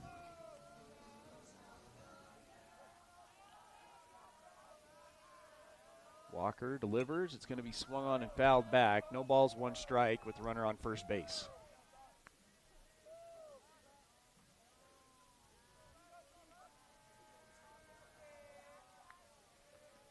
Jacobson handing out some signs. Now Bassett back into the box. Walker comes set. Third baseman playing really shallow over on the third base side. Pickoff move, not in time. Fowler able to get back easily.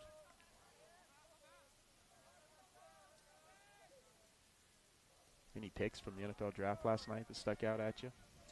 I mean, obviously the Michael Penix one was really interesting. 1-1, as that pitch misses high. Because they just signed Kirk Cousins, obviously, for, 4 years? 4 years, I think like $180 million, yeah, too. I mean, not cheap. Michael Penix is already 25, and so if they want to play like sit behind a veteran and let him learn, by the time he's there, he'll be like 29.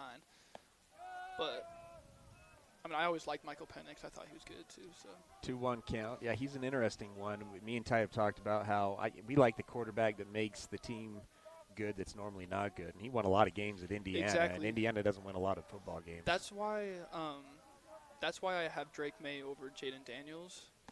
I think Jaden Daniels was like all right his college career, and then he had Malik Neighbors and Brian Thomas, and that's when he played really well.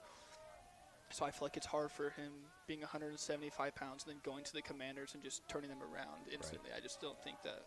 Swing and a miss for strike 2. So 2 balls, 2 strikes. Fowler on first base takes a pretty good lead at first base.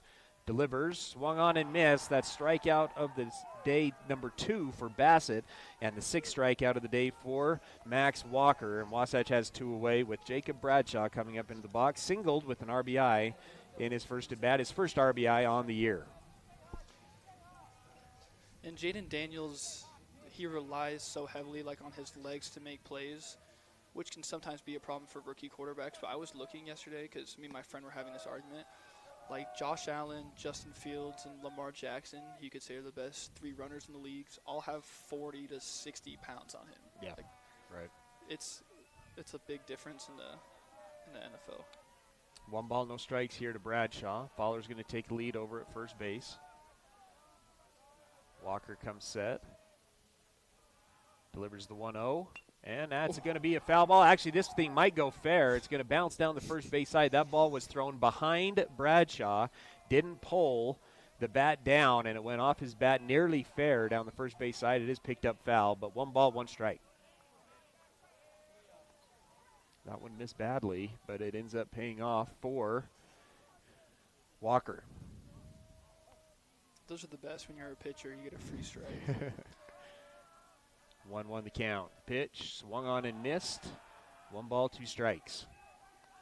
So if you had to pick a quarterback taken in the first round, Williams, Daniels, Drake May, McCarthy, Nix, or Penix, who has the best career out of those 6 quarterbacks I don't taken? really like Caleb Williams, but he's going to a team that has Keenan Allen, DJ Moore, and Romo Dunze now. That is like probably the best receiving core of rookie quarterbacks ever got drafted to, and the Bears already had a good defense. So I just feel like he's the number 1 pick. Obviously, he's super talented, did a lot of great things in college, and then he already has that will of a team. Because I'm a big believer in rookie quarterbacks. The situation plays so much into it. Like, yeah, I think it's 100% what plays into it, right? We the might organization. be a little bit BYU fans here, but like I think if Zach Wilson goes to the Niners, he does obviously way better than he does with the Jets. You know, it's like pretty simple. If you have a good system around you, a good coach, and better weapons, the Jets have just never had a good quarterback ever, and it's probably because of things other than the quarterback sometimes. The 2-2 fouled off, so keeps the count at 2 balls, 2 strikes, 2 away. Wasatch with a runner on first base, trailing 2-1. Zach Burdett on deck. That's also the reason I'm not too high on J.J. McCarthy, like kind of we're talking about with Jane Daniels, because he's in the Michigan offense with the best defense in college football. And yeah, the Vikings have some talent up there that he can play with. I feel like they just got a cheaper Kirk Cousins maybe up there in Minnesota. Can kind of free up some money, can go get some more talent to put around a quarterback that's probably very similar. 2-2 after another foul ball. Walker comes set, delivers another 2-2. This one's going to be roped, foul down the left field line. Good swing there from Bradshaw, but can't get it to stay fair. Yeah, I mean, if a rookie quarterback can have a weapon like Justin Jefferson just right off the rip, it's nice to have that security blanket for sure. What do you think of the Chiefs moving up to take the Texas wide receiver, that I think that's 4-2 scary. Guy? Andy Reid's definitely going to know how to use him. Patrick Mahomes is going to know how to use him, and that'll Patrick Mahomes just wants guys that can catch. Yeah. Receiver after last year. And he actually did have a lot of problems with his hands in college. 2-2 goes with the curveball, misses for ball 3, so Fowler will get a head start. 3 balls, 2 strikes. And I think that honestly will open up Travis Kelce a lot more too when you have a guy like that, because they didn't really have a receiver 1 last year, and so they can focus on Travis Kelce a lot more. Full count, Walker, deep breath. Pickoff move, not in time. Fowler doing a good job making sure Walker delivers before taking off on the 3-2 count. Well, if Bradshaw can get a gap, maybe Wasatch can produce a cheap run here with 2 outs. Already have a RBI on the game, does Bradshaw. The payoff pitch misses, so that'll be ball 4. That is the first walk of the game for Walker. He did have a hit by pitch earlier in the game, so only the second freebie for Walker, and puts runners on first and second with Burdett, the number 9 hitter, coming up, struck out swinging in his first at bat. That's what really made Max good for us last year is when you don't walk guys, that's when you win games. And you throw a lot of strikes, get a lot of ground balls, that's how you win games. You always lose games by walks. And Max is good at working fast, commanding the mound, and throwing strikes. Shift over to the NBA playoffs. Who do you like coming out of the East and West on the NBA playoff side? Well, it's tough to see LeBron go down 3-0. I'm always going to be rooting for him. But I definitely think the Nuggets and the Celtics. Yeah. Do you think anybody's going to knock off the Nuggets? Thunder? Maybe Thunder?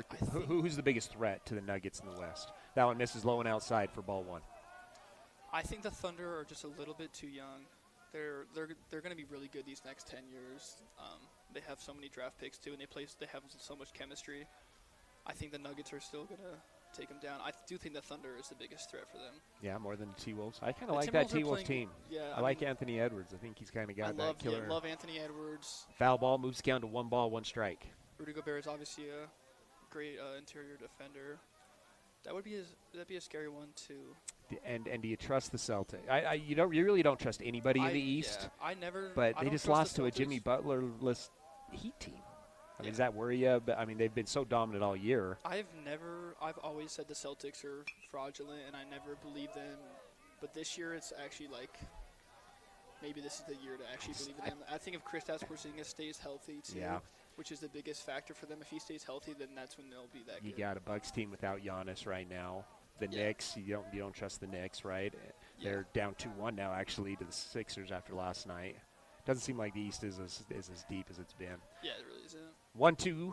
That one gets the outside corner for strike 3. That's the second strikeout of the day for Burdett. And 7 strikeouts now on the day for Max Walker. 6 strikeouts. No, 7 on the day for Walker. And that'll do it for the bottom half of the fourth. No runs on 1 hit, no errors. 2 are left on base. It's 2-1 going into the 5th. I'm Walker Kessler, and I play basketball for a living. So I know how important it is to have the support of a team you can trust. That's why I love UCCU. UCCU is more than a credit union. They're a true financial partner, a local team of experts your entire family can trust at every step of your financial journey. Just visit uccu.com and elevate your banking experience. Unlock your potential at Bonnie Joseph Academy here in Heber. Explore the art of barbering, basic aesthetic, cosmetology, master aesthetic, and nail technician programs. Visit bonniejosephacademy.edu to enroll today. Financial aid is available for qualifying students, and we offer flexible distant education options. Transform your passion into a rewarding career with Bonnie Joseph Academy, where beauty meets expertise. Hey there, Heber City. Are you tired of dings, dents, and scrapes ruining the beauty of your beloved vehicle? Look no further than Robards Collision, the ultimate destination for all your auto body needs. At Robards Collision, they've been offering top-notch collision repairs and outstanding customer service. Their team of expert technicians is passionate about bringing your car back to its original glory, no matter the size of damage. Their state-of-the-art facility is equipped with cutting-edge technology, ensuring precise and accurate repairs. They handle it all with precision and care. Wasatch High School Sports is on the radio.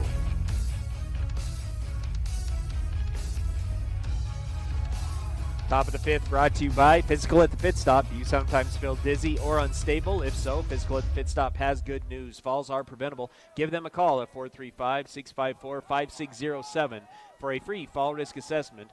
Let's see how you can improve your balance and regain your freedom. A quick 0-2 count here to A.J. Thomas. Walked and struck out in his 2 at-bats. Came in hitting .316. Does he get the outside corner? No, misses the outside corner, so 1 ball, 2 strikes. Blake creeping up to the max pitch count. Really has done a nice job since that top half of the first. Nice curveball here is going to be a swung on. It's going to be a ground ball to Fowler. Fowler fields it cleanly, throws it across the diamond in time on the 4-3 put out, and Wasatch has 1 away. Braxton's a stud, man. Playing a good game today. Has reached base twice. 1 for 2, reached on an error and scored. And a nice play there to get the Speedy Thomas out at first base. Going to bring up the pitcher, Max Walker. Walked in his first at-bat and scored and singled to right field. Actually has the lone hit for Maple Mountain in the game today, going in here to the top of the 5th. This is low and outside for ball 1. 1-0 the count. Defensive players right now for Wasatch. We go down the diamond. Riker Evans at first base. Braxton Fowler at second. Shortstop Carter Bucad. Third baseman is Grant Mahoney. Swung on and fouled off. 1-1 the count. Outfield, Jacob Bradshaw, Zach Burdett, and Colton Bassett, 3 seniors. And then Garrett Christensen behind the dish. Going to probably see Bucad, Fowler, or Evans in relief. Sweat, 1-1, delivers. It's going to be a tough ground ball. It's going to be a tough play. Mahoney's going to field it on the run. Throws it across the diamond. Over the head of Evans. It's going to get away from everybody. Walker's going to be able to advance to second base. He might have a chance to go to third. He'll slide in safely to second. And will reach. Look over to Tyler on the infield single from Walker. He's now 2 for 2 with the walk and is now on second base on the throw. Yeah, that was a tough play.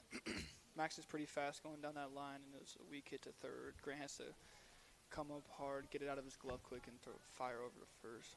That's probably going to do it for Blake Sweat due to pitches. Pretty good outing for Blake Sweat. Kept Maple Mountain, the number 2 team, at 2 runs. This Mirror Lake Station pitching change. We will take a break. When we come back, we'll see who Coach Jacobson decides to go with. You're listening to Wasatch High School Baseball, 2-1 here in the top of the 5th.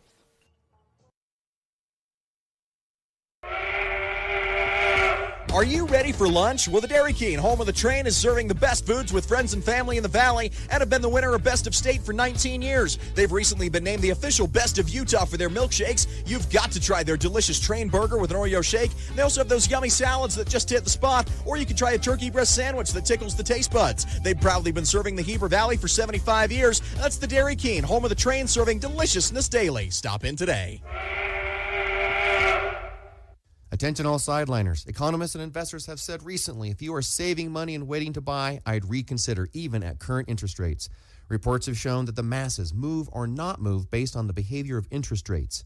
This is sidelining in our current environment. With most people using this information as their playbook, it leaves everyone doing the same thing at the same time, resulting in a basic but serious future crisis of supply and demand. So, come see me at Guild Mortgage, and let's put you in the game. Tombstone MLS 257849. Guild Mortgage Company is an equal housing lender. MLS 3274. All loans are subject to underwriter approval. Terms and conditions may apply. Subject to change without notice. Ace is the place with the helpful hardware, folks. Why would you wander around a warehouse store looking for paint when you could just swing by your neighborhood Ace? In addition to Ace's award-winning service, we have top-rated paint brands. Plus, our color matching technology allows us to match any color. So stop wandering and start painting. Head to your neighborhood Ace today. Timberline Ace Hardware, serving the Heber Valley for over 50 years, is conveniently located at 737 South Main Street in the heart of Heber City.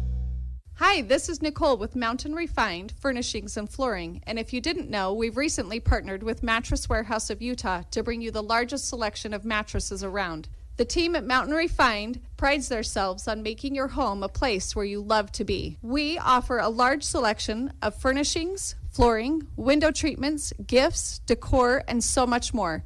If you haven't been by lately, stop and check it out. You'll be pleasantly surprised. We're located at 480 North Main Street. And now, back to the action. Wasatch High School Sports on 94.5 The Peak.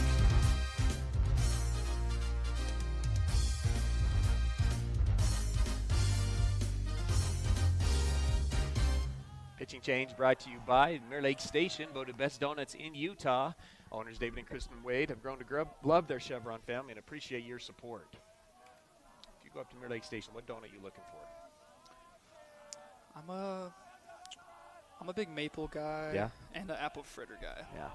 They have a raspberry fritter up there that's about the size of a medium-sized pizza. Yeah. And it's fruit, right? So you can have it for breakfast. So yeah, I it has feel fruit guilty in it, about so it. you're good. So 1-1 the count as that one gets the outside corner. Braxton Fowler now on the mound for the Wasatch Wasps. Comes in relief for Blake Sweat, who gave up 2 runs on 1 hit. Did walk 5 guys, but did also come in 1, 2, 3, 4, 5, 6, 7, 8 strikeouts in the 4 innings. Fowler comes in with a guy on second base, a 1-1 count now and 1 away.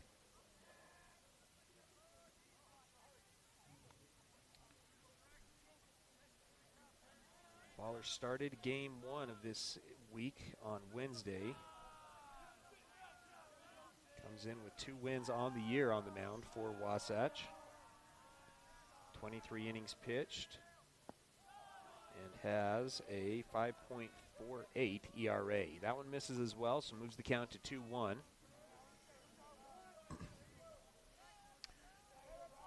Bridger Shaw also comes into the game at second base. Colton Bassett will come out of the game, and Blake Sweat will stay in the game in right field. Playing deep in right field right now. Swing and a miss for strike 2 is the sophomore Kai Krishman. He's walked twice today. Comes in with a .492 batting average and 21 RBIs and has an RBI opportunity here. 2-2 the count, 1 away. Fowler working out of the stretch, steps off the back of the mound and will reset as well. Wasatch once again in a competitive game against a top 5 team in the state. Week 1 for Wasatch Region play wasn't great, gave up double-digit runs in all 3 of those first 3 games, but then since then have really played competitively, lost an extra inning game to Orem, a 4-2 loss to Spanish Fork. Nice pitch here is going to be elevated to shallow right field. Bridger Shaw is going to call everybody off, makes the grab in the rain, and Wasatch has 2 away. It's a big out right there. Max doesn't advance to third. Now there's 2 outs. Just got to get this one. Yeah, nice job there from Fowler. So to finish my thought, a 4-2 loss to Spanish, then got the 1-0 win. Then came back with a 2-run loss again to Springville on Monday, and then a 3-run loss yesterday at Springville, but have been in every single one of these games against the tough Region 7 schedule. And in a fight here, 2-1 the score. 2 outs, brings up the number 4 hitter. Braden Catterson has struck out twice. Does have 2 home runs on the year. Stick around for our Guild Mortgage 5th inning stretch that will be coming up after Wasatch gets the final out here in the top of the 5th.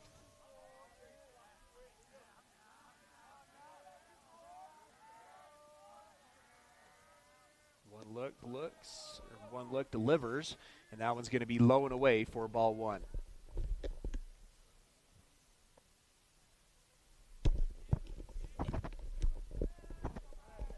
One the count. Rain continuing to just drizzle here at Wasatch High School. It's one of the things, crew, I was part of, petitioning to get the turf here at the high school when I was the head coach, and that's one of the things I wrote to the board about is every other sport can play every single game. You don't have to worry about cancellations unless there's lightning, but with baseball, if there's any sort of moisture, you just aren't able to play. And I just said, when you have turf, you can play games like today. You normally wouldn't be able to play it. Zach Burdett is going to drop a ball in center field. Tough play here from Wasatch. Fowler had gotten the easy pop fly out, and good hustle there from Walker. He's going to be able to score as Burdett, not sure if the rain or what happened, he's been so sure-handed all year, drops it, and that's going to make the score 3-1 on the air. It's a tough one. First error of the game for Wasatch. They'd really played pretty clean despite the 5 walks. And that now makes it a 2-run ball game. It's going to bring up Chase Johnston, who's struck out and walked. Just a routine fly ball. That can't come up with it. And that's going to bring in a run. 3-1 the score. That one's fouled off behind us for strike 1. Yeah, we just got to get turf in the outfield now. I know. It's cool. Well, at least 5 years ago, it was about $750,000 more to get that outfield done. Yeah. Kickoff move, not in time. Over to, speed up runner over at first base for the catcher, Catterson, who just was able to get an RBI on an error by the center fielder. I think it'll especially help the winter and the early spring practices and stuff, because most of my high school career, our practices and baseball class was just spent just kicking snow around on the field and trying to get it off. Another foul ball, moves count to no balls and 2 strikes. Wasatch trying to minimize here, trailing 3-1. The pitch goes with the backdoor curveball, and he rings him up on the backdoor curveball. First strikeout of the game for Fowler. And Wasatch retires the side. 1 run comes in on no hits, 1 error, 1 runner is left on base. It's 3-1 as we move into the Guild Mortgage 5th inning stretch. Tom Stone at Guild Mortgage has loan options to fit every situation, from down payment assistance programs for first-time home buyers to government-sponsored programs for military families and rural residents, or jumbo loans in high-cost markets. Guild Mortgage has it all. Throw it over to Tyler Moss for our Gordon Law Group inning-by-inning recap. Yeah, thanks, Ty. Glad to be back on the air for a second. When I get a chance, I'm going to have to correct a few of these crazy things Crew's saying. First and foremost, I can't have a guy with Wasatch history coming in telling me the red looks good over here, Crew. I mean, that's rule number 1. Park City's the rival. We just can't be saying red looks good ever. I think me and you can have a, I don't know what they call it, a swag off and see who I don't like that. your chances. I don't like your chances in that. No, but this has been a fun one so far, Ty. Going over the 5.5 innings that we've played here at this point, it's been a pitcher's duel for sure. 3-1 is your score. Blake Sweat, throwing for Wasatch as the starter, went 4+ innings pitched, 4.1 innings pitched, 102 pitches, and struck out 8 hitters. The real glaring number is 6 walks for Blake. Ty had 3 in that first inning, and it really drove up the pitch count. 35 pitches in the first inning, even though he did not give up a single hit, wasn't even a ball in play. But that's kind of what got him out of this early, and it's tough to lose Blake. Braxton Fowler, though, coming in relief, does a great job on the 3 hitters that he faces. On the other side, Max Walker here from Maple Mountain has been really good. 4 innings pitched, 84 pitches himself. He's struck out 7. And Walker, the only player for Maple Mountain with a hit on the day. 2 hits for Maple Mountain, both coming to Walker, Tyler. The first 2 runs coming by way of walks, and that's really what tells the story of the game. If you go inning by inning, Maple Mountain gets 2 runs in the first, coming on those walks and then 2 pass balls. Wasatch held scoreless in the first, but they do get 1 in the second inning on a Bradshaw RBI single, and it made it 2-1. Scoreless in the third and scoreless in the fourth for both teams before Maple Mountain gets 1 in the last inning on the Zach Burdette error that would have got Wasatch out of the inning, scoreless there on that. And as we move to the bottom of the 5th, it's 3-1 here for Wasatch High School, trailing Maple Mountain. That 5th inning stretch brought to you by the Gordon Law Group, your full-service local law firm practicing in all areas of the law. They take pride in saying, yeah, we do that at the Gordon Law Group. Thanks, Ty, for that inning-by-inning recap. It's going to be the top of the order up for Wasatch as we get going here in the bottom half of the 5th. Bottom half of the 5th brought to you by Bank of Utah, who has accounts for everyone, from personal business and savings accounts to mortgage and consumer loans. Visit our friendly Heber branch at 620 West 100 South, and together we'll build relationships that last. Bank of Utah is an equal housing lender, member FDIC. They're also our sponsor of our standout performers. Swung on here from Carter Bucata. Sharply hit ground ball to second base. Backhand, makes the stab, throws it over to first base for the out is A.J. Thomas. Throw it over to you, Crew. Who are some standout performers so far from the game today for the Wasps? I think Blake pitched really well. He only gave up 2 runs. How many strikeouts did you say he had? Eight strikeouts and 4 in the third when he was innings. in the zone, no one was touching him. Got to like Braxton Fowler in the box. A couple of hits and reached on there and scored. So we'll give Braxton Fowler, our offensive Bank of Utah, and Blake Sweat, our defensive Bank of Utah, standout performers. 1 away on the nice ground play there from A.J. Thomas. Going to bring up Blake Sweat. Sweat, let's see, singled on an infield single and then struck out in his second at bat. 1-1 the count here to Sweat. He's going to rope this one to right center field. No one's getting into that one. It's extra bases for Blake Sweat. Pick him up, put him down. Sweat, he's all the way to second base. Let's see if he goes for 3. No, he'll stop at second base. But a nice double there for this junior. And Wasatch has a runner on second base with 1 away. That was a good swing right there by Blake. It looked like he didn't even fully square it up, and he still one-hopped that right center fence. New pitcher on the mound as well for Maple Mountain. Just gave up the first extra base hit of the day. On the mound now is Sawyer Leifson. So actually just a defensive switch here. Leifson was the left fielder, was being DH'd for. He's now going to come in and throw, and Max Walker will go to left field. Sweat on second base with Riker Evans, who struck out twice today. He'll take strike 1, 0-1 the count. That extra base hit brought to you by A Good Spa Day, your favorite hometown place to relax and unwind. They offer massage, skin care, nail care, and unique relaxing spa packages. Pick A Good Spa Day to be your spa. Off-speed pitch is fouled off from Evans. Moves the count 2, no balls and 2 strikes. See, got some stats here from Leafson. 1-0 on the year, a 2.0 ERA for the junior. Also has pitched 7 innings. Maple Mountain in the middle of a 4-game series this week. They played their normal Monday-Thursday series and then had to make up a game on Wednesday. High for ball 1, 1 ball and 2 strikes.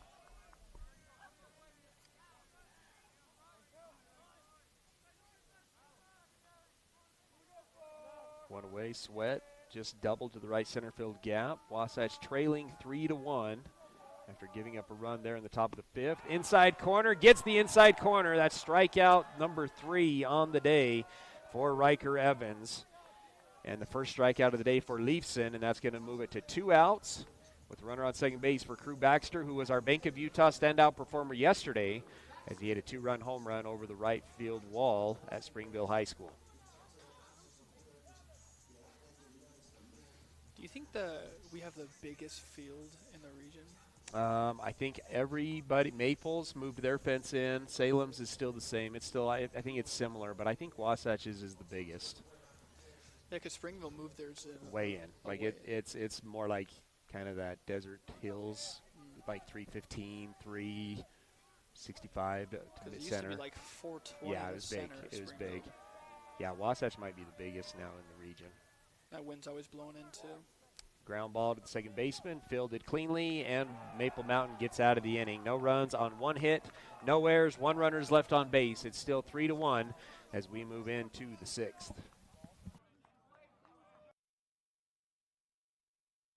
Napa know-how.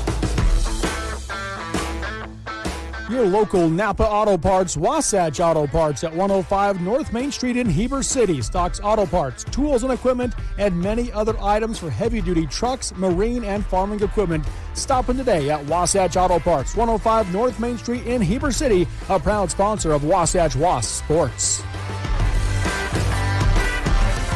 Napa know-how. Hi, this is Kendall Crittenden, Wasatch County Council member and a member of the Caring Community Coalition. Did you know that kids are at a greater risk of experimenting with alcohol and drugs between the hours of 3 and 6 p.m.? Many parents are still at work this time of day. Check in with your kids. Find out where your kids will be, who they'll be with, and what they will be doing. Brought to you by Wasatch Behavioral Health and the Caring Community Coalition. Attention painters and homeowners. Premium Kelly Moore paint is now available at your neighborhood Wasatch Back Paint and Floor. That's right, Wasatch Back Paint and Floor is the official authorized Kelly Moore Paints outlet. You can now get premium Kelly Moore paints at your Heber Wasatch Back Paint and Floor. You'll love their high quality, long-lasting finishes for any home paint project. So if you're painting a single room, refreshing your front door, or doing a full repaint of your home, Wasatch Back Paint and Floor is the place to go for fine Kelly Moore paints. Stop by today. This is live coverage of Wasatch High School sports on 94.5 The Peak. Top of the 6th brought to you by Wasatch Physical Therapy and Sports Medicine, your rehabilitation specialist dedicated to your total recovery from all injuries. LaDan Ivey and his team at Wasatch Physical Therapy and Sports Medicine get you back to 100%. First pitch of the 6th is going to go right off the leg of Bringhurst. And so Maple Mountain has the leadoff guy on once again. Have a pinch runner here, so Bringhurst will be subbed out momentarily, and it's going to bring in Jake Rocher, who will be this pinch runner.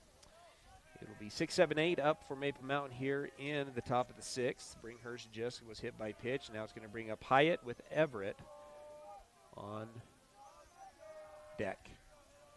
Hyatt ground out to the first baseman and struck out looking in his first at bat. He's going to square to bunt. It's elevated into the air. Wasatch can't make the play. Fowler picks it up, throws it into right field. Runners will be running around the bases here. Blake Sweat's going to hustle over. Runners going to have a chance to score from third. The throw is going to be not in time. They get him at home. Blake Sweat on the relay from Riker Evans gets it to Christensen, and Wasatch is able to get the first out of the inning. Let's see. Let's go through that one. A 1-9-3-2 putout. That's an impressive putout there on the 1-9-3-2. They just made the out a little harder than it needed to be. The runner does advance all the way to third base. So Maple Mountain, despite getting thrown out at home, does still have a runner on third with 1 out.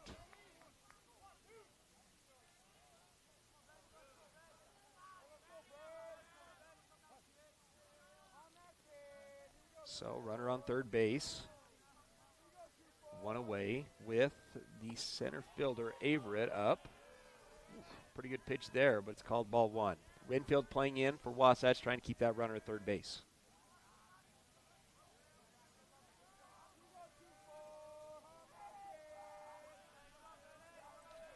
Baller delivers. That one gets outside. It's going to get away from Christensen, and the third run of the game will come in on a ball in the dirt that gets by the catcher with the runner on third base. So 4-1 the score on the miscues from Wasatch. It was a hit by pitch, an error, and now a pass ball, and Maple Mountain has taken the 4-1 lead. You say there's only been 2 hits this game? 2 hits, both by Walker. Singles to right field, and then that infield single to the third baseman. So with the bases cleared, Everett steps back into the box. Came in hitting over 400 on the year, but has 2 Ks today. The 2-0. Baller delivers. This one's going to be roped to left field. It's going to carry, and Bradshaw will come up and make the play on the line drive. A nice barrel from Everett results in and out, 2 outs.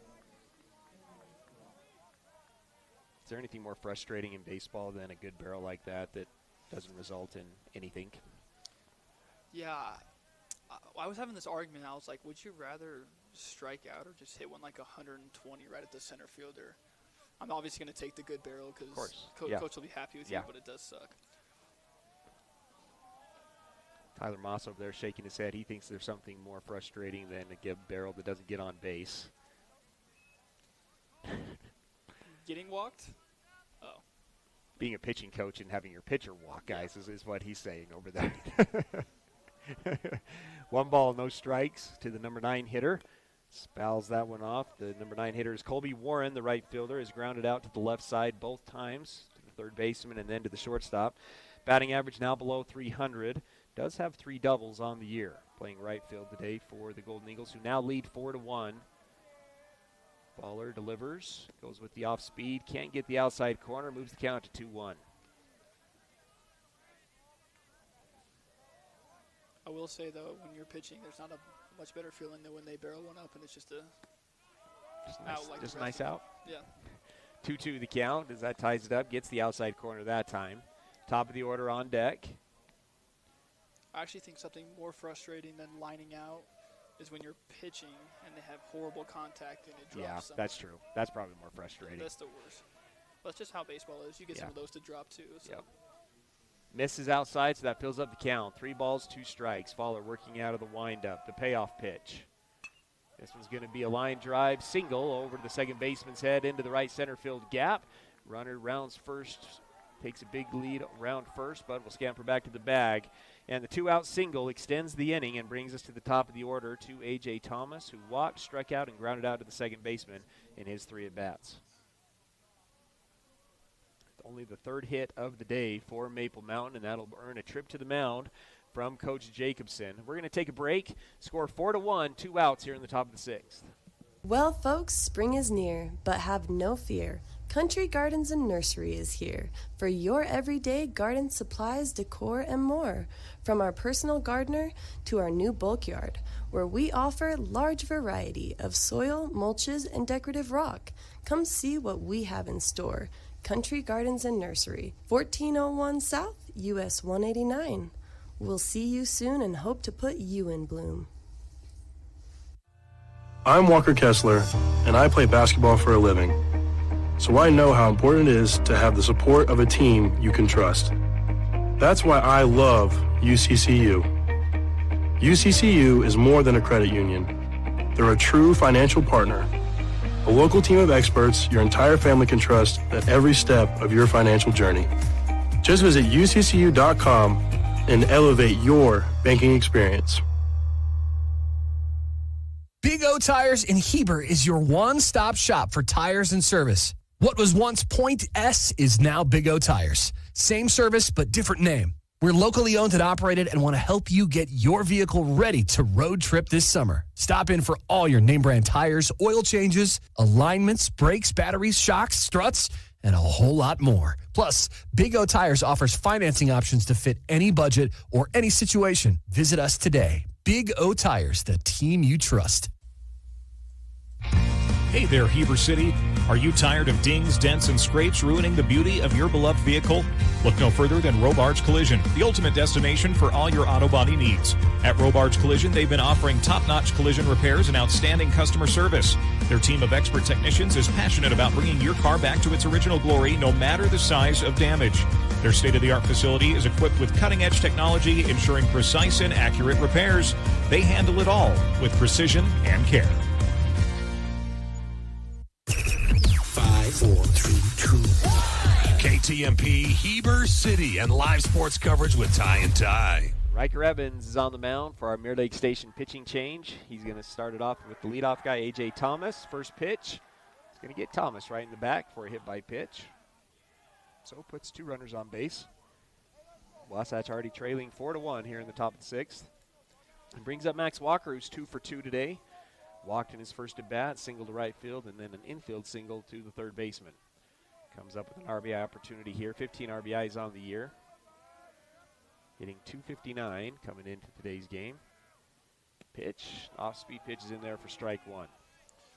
The way that this game's going so far is the type of games that Coach Jacobson hates the most. You know, when you might be out hitting the other team and all you've done is walked people and then or errors and stuff like that, and then you're losing 4-1 when it should be right there. It's the ones that he gets really frustrated at, and rightfully so, because it's something that you can really control.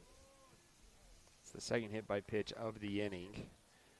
Runs up the walks and hit by pitches to 7 now in the game today. Only 3 hits for Maple Mountain and have produced 4 runs off of those base runners. Evans misses in the dirt for ball 1, so 1 ball, 1 strike.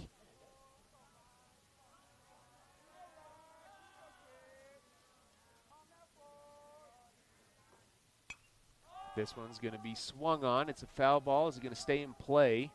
This one is going to stay in play, and Wasatch makes the out, and that'll do it for the top half of the 6th. 1 run comes in on 1 hit, 1 error. 2 were left on base. 4-1 as we go into the bottom of the 6th.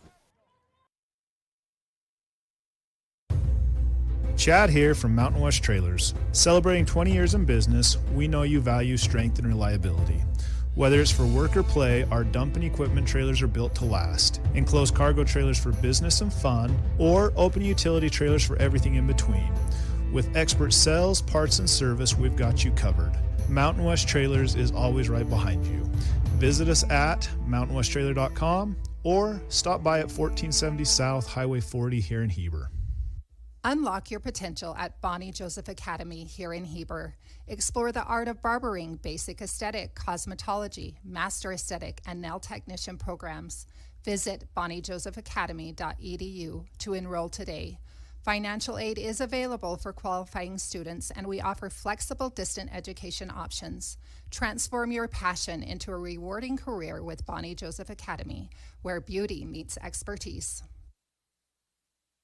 And now, back to the action. Wasatch High School Sports on 94.5 The Peak.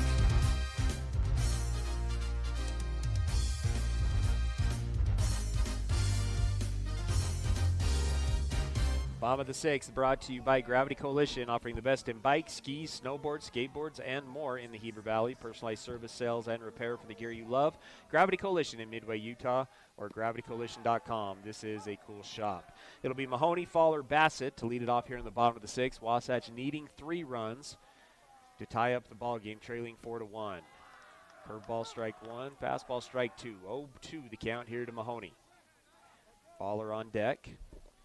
Going back to Gravity Coalition crew, if you had to pick biking, skiing, snowboarding, skateboarding, what are you going to? Probably skiing, but it's going to be a ground ball, kind of a check swing, protect the plate, and he's going to single down the third base line. And Graham Mahoney has his first hit of the ball game and has a leadoff guy on for Wasatch. Third baseman kind of, I think, may have dozed off a little bit there, and Mahoney's able to sneak one by. But yeah, I was talking to my dad the other day. He's a big skier, and I was just like, I just never really understood the appeal. I'd go as a kid, and it would take so long to get up there, and you got to put on the boots and then go up there, and you get a couple runs in, and then take off your pants are all wet, and I just never enjoyed it. And I got I ran into a pole one time and had to get carried off on a stretcher. And then I accidentally went down a double black diamond twice, like 2 separate times, and my skis fell off and some random people helped me home. And so I think I'm just traumatized. And my dad remembers the stories different ways. But always something would happen. I was like, I just don't enjoy skiing anymore. 2-0 the count, and the pitch misses high and now outside for ball 2, so 2-0 the count. Because we get to the top of this mountain, he's like, I think you're finally ready to try this one, but you need to stay with me side to side, nice and slow. And I just went straight down, like in a straight line without him, and I hit a pole. And my mom's like, what are you guys even like? My mom got mad at him. It was just bad overall. Pitch inside is called a strike, so that moves the count 2 balls, 1 strike to the freshman Faller. Mahoney on first base, had a leadoff single. Pitch, that one's in there for a strike. So 2 balls, 2 strikes, nobody out here with Bridger Shaw on deck. He'll be hitting in Colton Bassett's spot. No wind. Looks like the rain may be lighting up a little bit out there. Faller's going to call timeout. 2 balls, 2 strikes. Braxton's reached twice, reached on an error and scored in his first at-bat and then singled to right field in his second at-bat. Leafson comes set, delivers the 2-2, swung on and missed for strike 3. That is now strikeout number 9 for Maple Mountain in the game today. And that'll bring up Bridger Shaw in his first at-bat in a couple of games. Had the clutch hit against Uinta in that come from behind victory earlier in the season. A triple off the left field wall, has good pop. Maple Mountain playing shallow in the outfield with no wind. Maybe a good chance here for Bridger to see if he can find a gap or burn the outfield. Pitch instead, it's going to go off his elbow, so he's going to trot down to first base. That's only the 3rd freebie of the game that Maple Mountain has given up, but Wasatch now has 2 guys on base. Be more of the hiking, skateboarding, or fishing and hunting? Like, which would you choose between kind of that outdoors, kind of the X Games type stuff, or just going out, cast a line? All I really do is golf, to be honest. Is the golf course still down at Cedar? It was getting eaten up by prairie dogs there for a couple of years. Yeah, it's actually pretty nice. Is it okay? Kind of turned it around and been taking good care of it. Yeah, I mean, I was talking to my roommate. I feel like fishing and golf have a lot of similarities. It's like you go out to be in nature and be with the boys and have those good conversations and stuff like that. But I just feel like golfing is also a way that you can compete with like yourself and with your friends every day and always try to improve in that way. Which is why I enjoy outside. It. 1 ball, 1 strike. Bradshaw now up, has the lone RBI for Wasatch in the game. He's 1 for 1, singled and walked, and has another RBI opportunity here with Mahoney on second and Bridger Shaw on first base. I like that analogy. Do you get any NIL perks with the golf course down there? You know, drop that on the trying. receiver. They didn't even let me get a job because I'd only be able to work for like 2 months there, and so I was trying to get that free golf. But 2-1 the count. My one of my good friends, he plays on the SU golf team, and his dad's the PGA like pro there and owns that course, and so I usually get a good hookup anyways. But that one bounces off the bag. 3-1 the count. See if Wasatch can load the bases with Zach Burdett on deck. Got a report on Chad Erickson listening in. Crew ski stories keep getting bigger and bigger each time he tells them. He'd fit in well with the old timers at the one stop in the morning, sipping coffee and swapping stories. I don't even think I fully embellished it.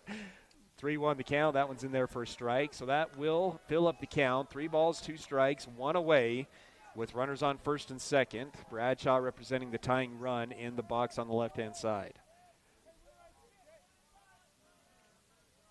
Leaps in, steps off the back, doesn't like the sign, and will reset. Wasatch has out-hit Maple in the game today. 3 hits for Maple, 5 hits now for Wasatch after that single from Grant Mahoney. Leafson comes set, takes a peek at Mahoney at second base, delivers the payoff pitch. That one's down the middle for strike 3, and that's the second strikeout of the inning for Wasatch. And that'll bring up the number 9 hitter, Zach Burdett, who struck out twice today as well.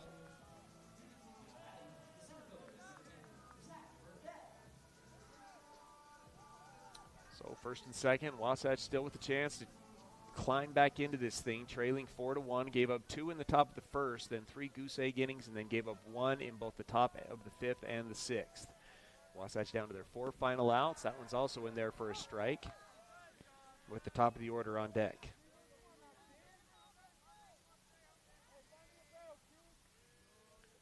No balls, 1 strike. Bridger able to get a decent lead over first base with first baseman playing behind him. Mahoney, a good secondary. Burdett thinks about laying down a drag bunt with 2 outs, but that'll be strike number 2. So no balls, 2 strikes. The backdoor throw at first base not in time as Shaw's able to get back to the bag.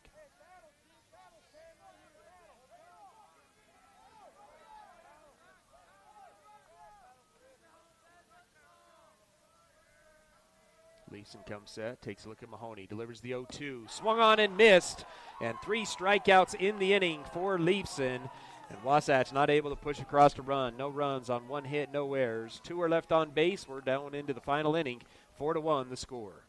Hi, this is Nicole with Mountain Refined Furnishings and Flooring. And if you didn't know, we've recently partnered with Mattress Warehouse of Utah to bring you the largest selection of mattresses around. The team at Mountain Refined prides themselves on making your home a place where you love to be. We offer a large selection of furnishings, flooring, window treatments, gifts, decor, and so much more. If you haven't been by lately, stop and check it out. You'll be pleasantly surprised. We're located at 480 North Main Street.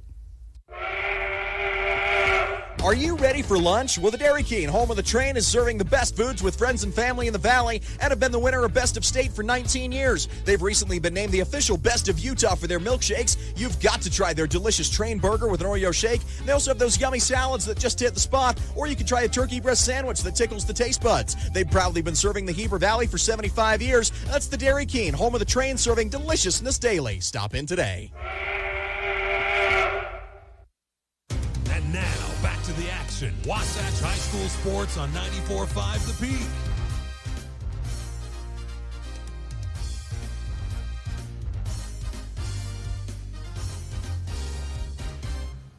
Top of the 7th inning here at Wasatch High School. Tyler, Wasatch trailing 4-1 to Maple Mountain High School. This 7th inning brought to you by Heber Appliance, Furniture, and Mattress. When you're down to your final out and your fridge goes out, turn your drop the ball into a touch them all at Heber Appliance. Increase your at-home satisfaction with Heber Appliance, Furniture, and Mattress. Ty had to jump on here real quick to tell you a quick story about Crew and golf. And so with Crew here, he can't escape this one here, Ty. He's a good golfer, I'll tell you. I watched him hit one like 300 down the middle of the fairway as Carter Bucad was riding shotgun with him the other day. But the problem was that he and Carter had borrowed a cart at the golf course and jumped out in front of the high school golf tournament that was going on, right in front of the number ones, the state champion out there. And, you know, golfers that are serious, Ty, get a little emotional. And these guys were pretty upset that some rogue Wasatch High School students had jumped in front of them and were ruining their flow. But tell you what, Crew and Carter smashed a drive right down the middle of the fairway. He was sitting there, what were you, Crew, probably 100 yards out, looking dead down the center of the fairway, and didn't get a chance to finish that out as they went and escorted them off the course, Tyler, for borrowing the cart and not paying to get down there. 2 balls, 1 strike. It's going to be Chrisman, and he's going to rope this one. That's a single. Or, excuse me, that's not going to – good play here from Burdett. He's able to cut it off in left center field and keeps Chrisman to a single. Nice play from Burdett there, but that was a smoked barrel over Bucad's head at shortstop. I'd like to give a shout-out to Coach Moss and Coach Gus because one of the marshals was trying to ban us for life, I think, something like that.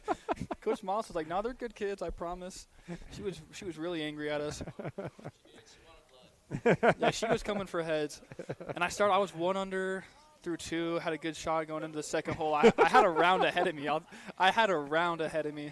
We should have known, though, when the guys behind us were walking and on phone calls for a while. We kept looking back. There's like 2 of the coaches on the phone. We're like, something just doesn't seem right here. And they just surrounded us. It's funny that Tyler's a golf coach because when we go – in fact, the last time we went golfing, there ended up being an 8-some going through the course down in St. George as we had 8 of us that were golfing together in one group. Yeah. And we kept checking over our shoulders as well, making sure nobody was waiting on us. That definitely goes against Coach Moss's beliefs. No ball, 2 strikes. Chrisman on first with the leadoff single. Goes with the knuckleball, freezes him, and that'll be first strikeout of the game there for Riker Evans as he sits Catterson down. 3 strikeout day for Catterson. Did have the RBI off the air at his last at bat, but now 0 for 4 on the day. It's going to bring up Chase Johnston, who's 0 for 2 on the day with the walk. He's going to step into the box on the left-hand side. I will say me and I think it was Bryson Lloyd. And do you remember who was the fourth? Oh, yeah, Austin Kelly. We went over to the Zermatt mini golf course in our polos, and we played mini golf with pretty officially after that, but wasn't the same as Wasatch Lake. 1-0 the count. Here to Johnston with the runner on first base. Swung on and fouled off. Moves the count to 1-1. What's the most annoying golf etiquette rule? First off, I don't believe if you hit a good drive and it should be alive, that we're going to count that as a drop. Like, you hit a drive right down the fairway and it's just gone and people want to count that. Or if you're like in a divot in the fairway and people don't want to let you not hit out of that. Like, I played with guys, I mean, it was for money, but they're like, oh, you have to still hit out of that divot. And I'm just like, we just can't be doing this right now. 1 ball, 2 strikes, 1 away. Tries to go back to that knuckleball. That one's in the dirt for ball 2. 2 balls, 2 strikes here to Johnston. You're in the top of the 7th, listening to Wasatch High School Baseball. Crew Erickson, currently playing football down at Southern Utah University, joining us on the air today. Wasatch trailing 4-1 to the number 2 team in the state. And Maple has lived up to their bidding. Only a 1.9 ERA on the year and have only given up 1 run. It came back in the second inning. Another foul ball keeps the count at 2 balls and 2 strikes. Does it really make that much of a difference on the green to walk in somebody's line? No, it definitely doesn't. I think that's an excuse for bad putters to want to have someone to blame. I will say, though, I definitely need to work on my golf etiquette. The 2-2, this one's going to be roped right back up the middle. Another single here from Johnston. Both runners will stop at first and second, so just 1 bag apiece for each. But runners on first and second now with 1 away. I go me, Carter, Bukad, Armin Bukad, and then Armin's brother. We'll go play red ledges. Real competitive rounds. Stick to every last rule. And if you know Armin, he loves sticking to the rules, so he gave me a ball marker after like hole 3 when he realized I wasn't marking my ball every time. He believes in honors, like whoever had the best hole the time before. I mean, slow it down a little bit, but it's fun to play like that. Armin too. Can hit a golf ball. He's a pretty good golfer as well. Yeah, Armin's hit about 230, 240 right down the middle of the fairway. Get up and down from anywhere on the course, and he's going to make a par. Misses outside for ball 1. 1-0 the count. He might be coming up here. He might be coming up here. 1 ball, no strikes. Runners on first and second here in the top of the 7th. Wasatch trying to keep this thing at a 3-run lead. 4-1 the score. Evans working out of the stretch. Takes 1 look, delivers. That one bounces in front of the plate. Good job there from Christensen. Keeps it in front of him. Keeps the count moves the count to 2 balls and no strikes.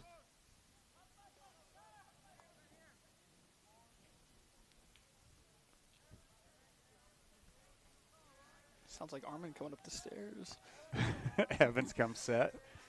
Neither runner on base with big leads, trying to get good secondaries. That one at the bell doesn't get the called strike. That's been one that's been called, I think, most of the game, but doesn't get that one. So 3 balls, no strikes. But yeah, I mean, I'll hit it about like 60 yards further than Armin, and then he'll always end up with a par or better score than me. And we call it the old man short game. This pinch hitter here, Logan Bringhurst, normally in that spot. He's been subbed out. And it's going to be Jake Rocher, who actually came in to pinch run for Bringhurst. In that last inning now gets a chance to hit. Takes strike 1, 3 balls, 1 strike. Evans comes set, takes a look at the runner at second, delivers on the slide step, swing and a miss for strike 2. Fills up the count at 3 balls and 2 strikes. On deck is Hayden Hyatt, the sophomore shortstop. Evans comes set, working out of the stretch again. The payoff pitch, swung on. It's a low ground ball. Mahoney's going to field it, or excuse me, that's Shaw now at third base. He's going to field it cleanly. Mahoney at first base. The throw not in time, and that'll be an infield single for Rocher, and the bases are now loaded on 3 singles here in the top of the 7th. It's a tough one. It's a good pitch by Riker. Got a weak ground ball, and it just Those are the ones that are frustrating. Yeah, it is a tough Bridger made one. a good play on it, too. He came up on it and got the ball out quick. Not much more you can do there. Boucard was trying to keep the runner close at second base, so he's a little bit out of position there. Christensen wants to talk things over. Trip to the mound once again brought to you by Mirror Lake Station. Bases loaded, 1 out, 4-1 the score. Wasatch gave up 2 in the top of the first, 1 in the fifth, and 1 in the sixth. They scored 1 of their own in the bottom of the second on an RBI single from Jacob Bradshaw that brought in Braxton Fowler. But that's been it on the scoring. Wasatch has been able to produce base runners. They've left 8 stranded in the game today. It's going to bring up again the sophomore Hyatt with Averett on deck. Bases loaded. Wasatch will play double play depth up the middle. Mahoney and Shaw both playing in on the grass on the corners. Evans deciding to go out of the windup, and the bases loaded. Gets a strike 1 call. No balls and 1 strike.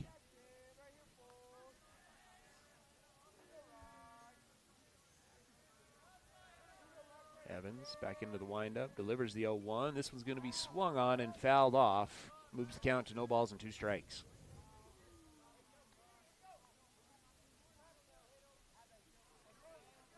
Any unwritten rules in college football, like practicing, scrimmaging, that you've learned about? Like, oh, you don't do that in college football. Yeah, I mean, no balls, 2 strikes, and hits it off the dirt single into the 5-6 hole, and it gets by Bradshaw. 1 run comes in, another run comes in, and the runners will be held up there. So 2 runs come in on the 1-out single through the 5-6 hole that then gets under the glove in left field. And just like that, it's a 6-1 ball game in favor of Maple Mountain. Yeah, I mean, everyone kind of knows, like, the don't touch the quarterback rule. A scout team player might touch the quarterback, and the whole offensive line will gang up on him. But in college, it's kind of like just don't touch the starters rule. So, like, a starter will catch a ball or run, and if you just don't really And they're probably touch taunting as well, right? Like, yeah, I just a little smoked bit. you. And yeah. Like, so one scout team player, like, just hit our running back. Like, he fit him up pretty good, and he got in trouble for that. And we're just like, that's the running back. We should be able to. no balls, 1 strike on the foul ball here from Everett. So you're saying that the Rudies of the world, they don't have Rudies anymore that, hit somebody and play? Not really. I mean, yeah, there's a couple kids that try, and they just get in more trouble. So. No balls, 1 strike. Infield is now cut off. Wasatch trailing 6-1. That one misses in the dirt. 4-1, 1 ball, and 1 strike.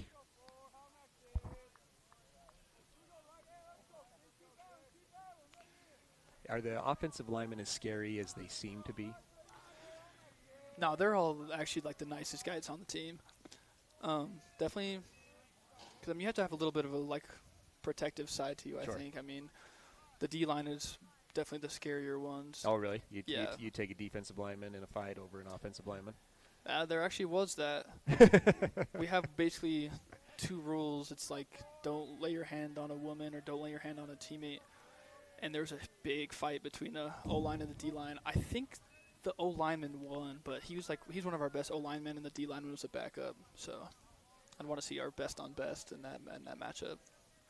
And you're allowed to fight at practice.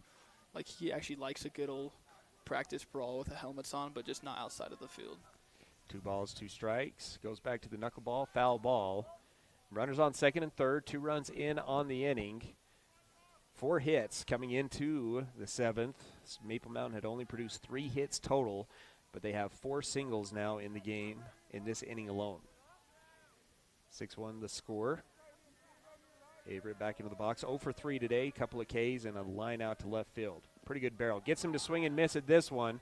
Christensen looks back the runner at third base. Throws down to first base a little bit high. Mahoney able to come back down with it. Second strikeout of the inning for Evans, and that's the 2nd out of the inning as well. That was a great pitch right there. That was made him look silly. Brings up the number 9 hitter, Colby Warren. He's 1 for 3 today with a single to right field in his last at-bat. Grounded out to the left side in his first 2 at-bats. Brecken Bowen still down, right, at SUU. Yeah, and then we have Josh Sanders. He's coming down next spring, I think, because he's getting back from his mission in the summer. Yeah, I think he actually might help a little bit up here. I was talking really? to his dad, and he said he might help out a little bit. No balls, 1 strike. Brecken moving inside, right? Not defensive. Yeah, Brecken's inside D tackle right now. He's huge and strong. He's probably put on 40 pounds since he's got there. 1-1 the count. That pitch just misses outside. So 1-1 the count. Wasatch, of course, brings their infield or deepens their infield with 2 outs. Evans still working out of the windup. The 1-1. That one misses low and outside. Ball 2.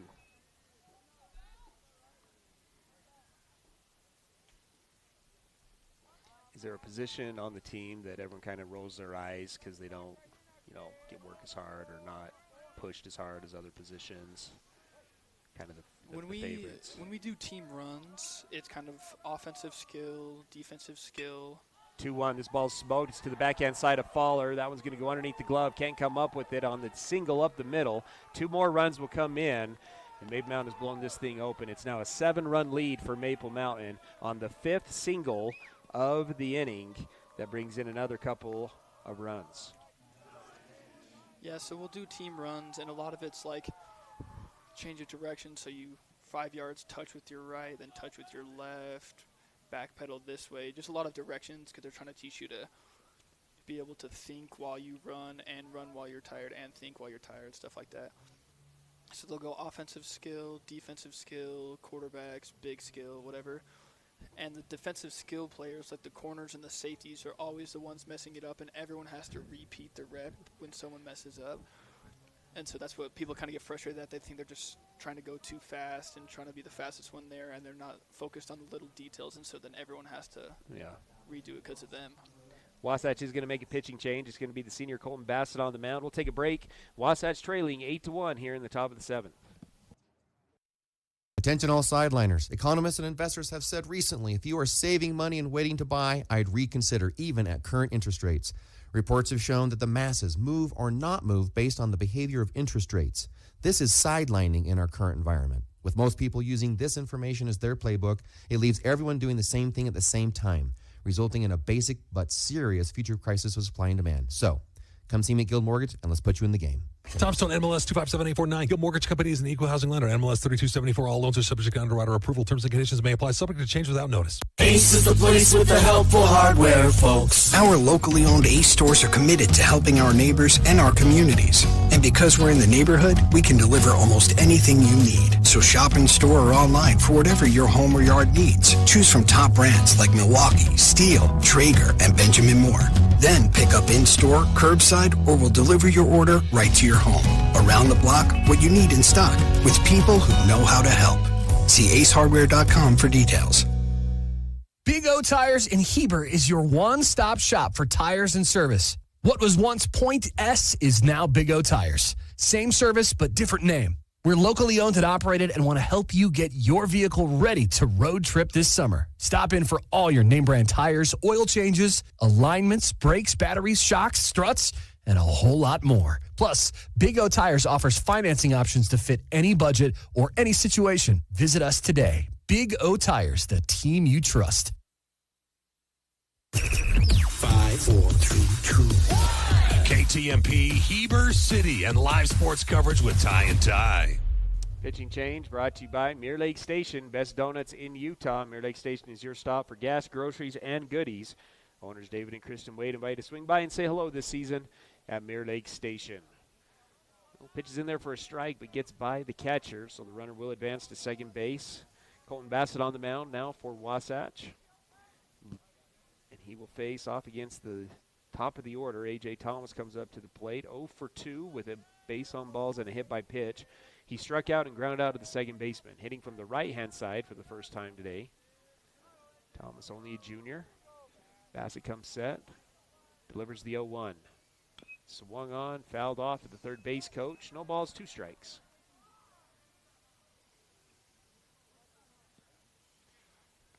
Yeah, I've been facing this kid who's hit since he was a freshman, and I always thought he was a better hitter when he was batting righty. On the right-hand side. Yeah.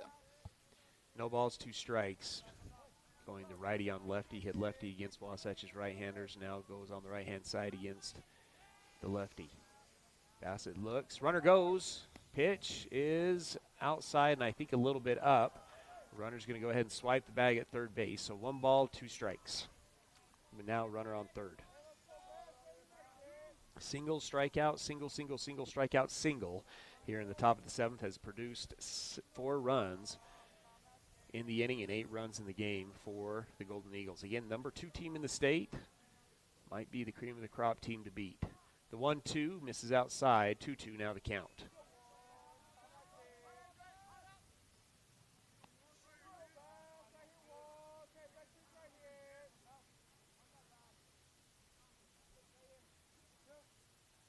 So 2 balls, 2 strikes. Bassett comes set. Delivers. Off-speed pitch, and they're going to ring up Thomas on that one that was in the dirt. Thomas doesn't agree with it. That's going to be strikeout number 3 in the inning, but the damage is done. 4 runs on 5 hits, no errors. 1 runner is left on base. 8-1. Wasatch down to their final 3 outs in the bottom of the 7th. Napa know-how. Your local Napa Auto Parts, Wasatch Auto Parts at 105 North Main Street in Heber City. Stocks auto parts, tools and equipment, and many other items for heavy-duty trucks, marine, and farming equipment. Stop in today at Wasatch Auto Parts, 105 North Main Street in Heber City, a proud sponsor of Wasatch Wasp Sports. Napa know-how. Hi, this is Kendall Crittenden, Wasatch County Council member and a member of the Carrying Community Coalition. Did you know that kids are at a greater risk of experimenting with alcohol and drugs between the hours of 3 and 6 p.m.? Many parents are still at work this time of day. Check in with your kids. Find out where your kids will be, who they'll be with, and what they will be doing. Brought to you by Wasatch Behavioral Health and the Carrying Community Coalition.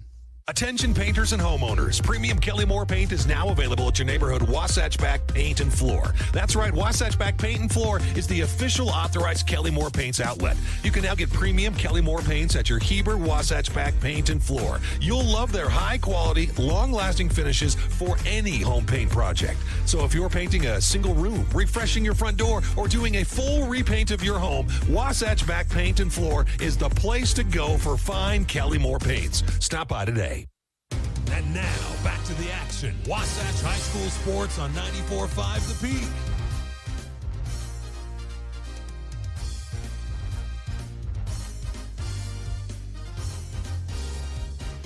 Bottom of the 7th brought to you by by Physical at the Fit Stop. Do you sometimes feel dizzy or unstable? If so, Physical at the Fit Stop has good news. Falls are preventable. Give them a call at 435-654-5607 for a free fall risk assessment. Let's see how you can improve your balance and regain your freedom. Wasatch will have the top of the order up. They'll be facing off against a new pitcher. Bennett Averett has been playing center field. Will come into the game on the mound. Misses outside to Carter Bucad. It's Bucad, Sweat, Evans here in the bottom of the 7th. Yeah, so Bennett Averett, the guy on the mound, he's one of my good buddies, but he's been a good closer this year. He's like a low 90s type of guy. He's been solid for them, but I think it was the 1-1's going to be elevated to right field, and Bucad will have a fly out to lead off here in the bottom of the 7th. 0 for 4 now in the game for Bucad. I think it was his sophomore year. We're at Maple Mountain, and he comes in, and I hit a single off of him to get it to bases loaded, and then Peyton Swap hit one like 450 feet off of him. And I think it was to run rule them, too, or something like that. I think it ended the game. Yeah. That one's in there for a strike here to Blake Sweat. He doubled to the right center field gap and singled in his first at bat, so 1 for 3 on the day. 2 for 3 on the day. But he falls down 0-2 here. No balls, 2 strikes. The pitch. That one doesn't get close. Threw that one about 50 feet instead of 60 feet. And Blues count to 1 ball, 2 strikes.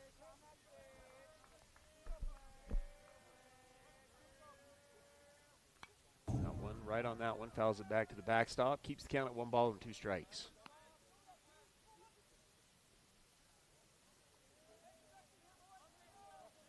Averett working out of the windup. Wasatch down to their final 2 outs of the game, and that one goes inside for ball 2. 2 balls and 2 strikes.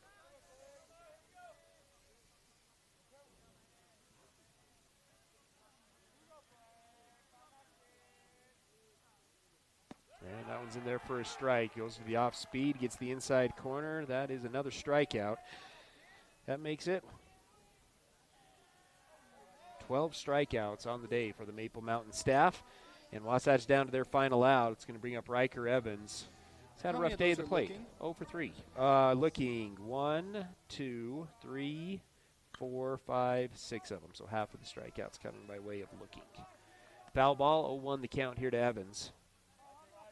He's trying to avoid the golden sombrero. 3 strikeouts today for Evans. He's going to get a hold of this one, though. It's going to drive it to the left center field gap. Walker's not going to get to that one. So despite striking out his first 3 at-bats, Evans is going to be in there for his 4th double on the year. And Wasatch stays alive, still down to their final out, trailing 8-1. It's going to bring up Crew Baxter, reached by a hit by pitch in his first at-bat, then popped out to the shortstop, grounded out to the second baseman. Hit a 2-run home run yesterday.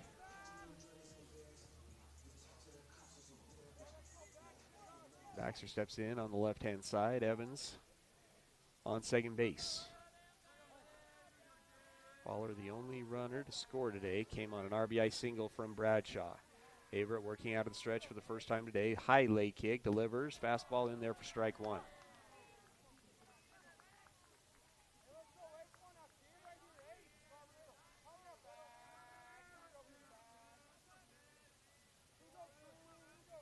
Good lead for Evans at second. Nobody really keeping him close. Shortstop now creeps up a little bit, but with 2 outs, run really doesn't matter for Maple Mountain. That one misses inside for ball 1. 1 ball, 1 strike.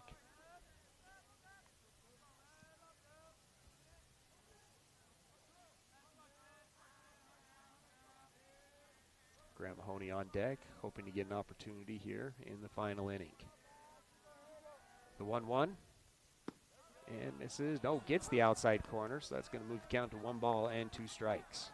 Stick around for our Timberline Ace Hardware post-game show. It's going to be a quick one, as we are going to be heading over to Wright Tree Stadium to call the boys lacrosse game tonight, as they're set to take on and host Timview High School, looking to build off of that nice win they had against Spanish Fork on Wednesday. 1 ball, 2 strikes. Wasatch down to their final strike. Long look at second base. Delivers. Swung on and fouled into the soccer field. Keeps the count at 1 ball and 2 strikes.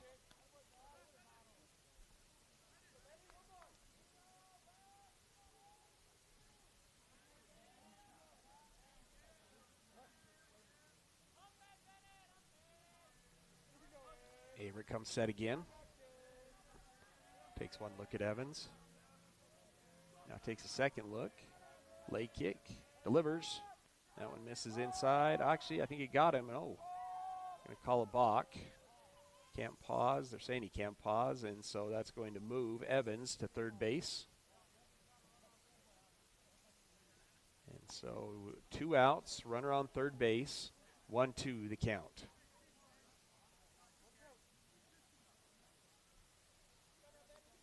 Umpires had a pretty big zone all night. Hopefully, yeah.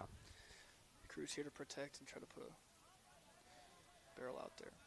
1 ball, 2 strikes. Everett pauses, delivers, and another foul ball from Baxter, doing a good job of fouling up some pretty good pitches here. Yeah, that was like an outside backdoor curveball that a lot of guys have just been looking at all night and getting rung up on that. So that was a good job protecting by crew right there. 1 ball, 2 strikes. Everett still working out of the stretch with the runner on third base. Comes set, delivers. And that one misses too far outside. Ties up the count at 2-2. Tried to get him to chase at 1 way out of the zone. Not able to do so. And Baxter's back into the box. Wasatch trailing 8-1 down to their final strike, final out. Need a lot of runs with 2 outs to extend this ball game. The 2-2. It's going to be a lazy ground ball up the middle. Thomas fields it cleanly, throws it across the diamond in time, and that'll do it. Maple Mountain gets the 8-1 victory here in Game 1 of the 2-game series. We'll be back for your Timberline Ace Hardware postgame show right after this. Well, folks, spring is near, but have no fear. Country Gardens and Nursery is here for your everyday garden supplies, decor, and more. From our personal gardener to our new bulk yard, where we offer large variety of soil, mulches, and decorative rock. Come see what we have in store. Country Gardens and Nursery, 1401 South, US 189. We'll see you soon and hope to put you in bloom. Ace is the place with the helpful hardware, folks. Our locally owned Ace stores are committed to helping our neighbors and our communities. And because we're in the neighborhood, we can deliver almost anything you need. So shop in store or online for whatever your home or yard needs. Choose from top brands like Milwaukee, Steel, Traeger, and Benjamin Moore. Then pick up in-store, curbside, or we'll deliver your order right to your home. Around the block, what you need in stock, with people who know how to help. See acehardware.com for details. 5, 4, 3, 2, 1. KTMP Heber City and live sports coverage with Ty and Ty. As your locally owned Ace Hardware, we are committed to being the helpful place, offering our customers personal service, quality products, and convenient shopping experiences from local experts who know you best at Timberline Ace Hardware here in Heber City. Ty, we got to make this one quick. We got to scamper over to Right Tree Stadium for the boys lacrosse game. So give us a quick Gordon Law Group game recap. Yeah, Ty, Wasatch really battled hard in this one. The score's not going to tell the full story. Wasatch falls 8-1. But they really battled in this. It was a 2-1 ball game heading into the fifth inning, and Wasatch really should have been out of the fifth at 2-1. But, Ty, let me go over the first 3 runs for you. Maple Mountain got their first 2 runs, top of the first, and it came with 3 walks and 2 pass balls. That's how they got their runs. Didn't have a single hit, actually didn't have a ball in the field of play, and they got 2 runs, just too easy in that first inning. Wasatch held them scoreless for the next 3 innings. Blake Sweat struck out 8 guys in 4+ innings pitched. He was really good. Into the fifth, Sweat had to come out after a couple batters. Braxton Fowler came in, got a couple really quick balls in play, and looked like they were going to get out of the inning. Fly ball hit to center, and the sure-handed Zach Burdett, who has been so good, probably the standout defensively for Wasatch this year, just didn't look it all the way in. Ty had an error, and the third run came across, and what should have gotten the Wasatch out of the inning. At that point, it was still just 3-1. Wasatch getting their 1 run in the second as Jacob Bradshaw had an RBI single to left field that scored Fowler, who was on the base path after an error. And at that point, Ty, into the fifth, heading into the bottom of the fifth, 3-1, you're feeling like Wasatch is still there. But as good teams do, Maple Mountain was able to extend this lead, Ty. They really put the big number on the board in the seventh when they got 4+ hits to start off that inning, Tyler, and they put 4 runs on the board to extend that lead out to 8-1. And Maple's going to get the win, 8-1 over Wasatch. But Blake Sweat goes 4.1 innings pitched on the mound in the start, had 8 strikeouts in the game. 4 relievers for Wasatch. Fowler came in through 1.1 innings. Ty, he was good. He had a strikeout as well in the game, and then Evans came on to hold, and Bassett pitched 0.1 innings for Wasatch, and those are a couple of your standouts. As far as at the plate here, Tyler, Wasatch didn't do too bad at the plate. 6 hits in this game. Blake Sweat had 2 to lead the way for Wasatch, so he will be our offensive player of the game, but Jacob Bradshaw put together some really good at-bats as well, and had a good game there too, Ty. Those are some of your highlight and standout plays in this game, but the final stat and number is 5, Tyler. 5 errors in the game today for Wasatch, not even counting the 4 pass balls that we had behind the dish, Tyler. So Wasatch just didn't play very clean today, not to mention 6 walks and 2 hit by pitch in the game. So it just wasn't a clean game today for Wasatch. That recap brought to you by the Gordon Law Group, your full-service local law firm practicing in all areas of the law. They take pride in saying, yeah, we do that. We also gave a shout-out to our Bank of Utah standout performers.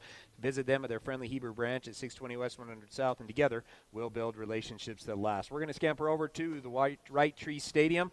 We'll be on the air at 7 o'clock as Wasatch High School boys lacrosse is set to take on Timpview High School, looking to get back-to-back victories in region play. Wasatch falls 8-1. They will be on the road at Maple Mountain High School on Monday.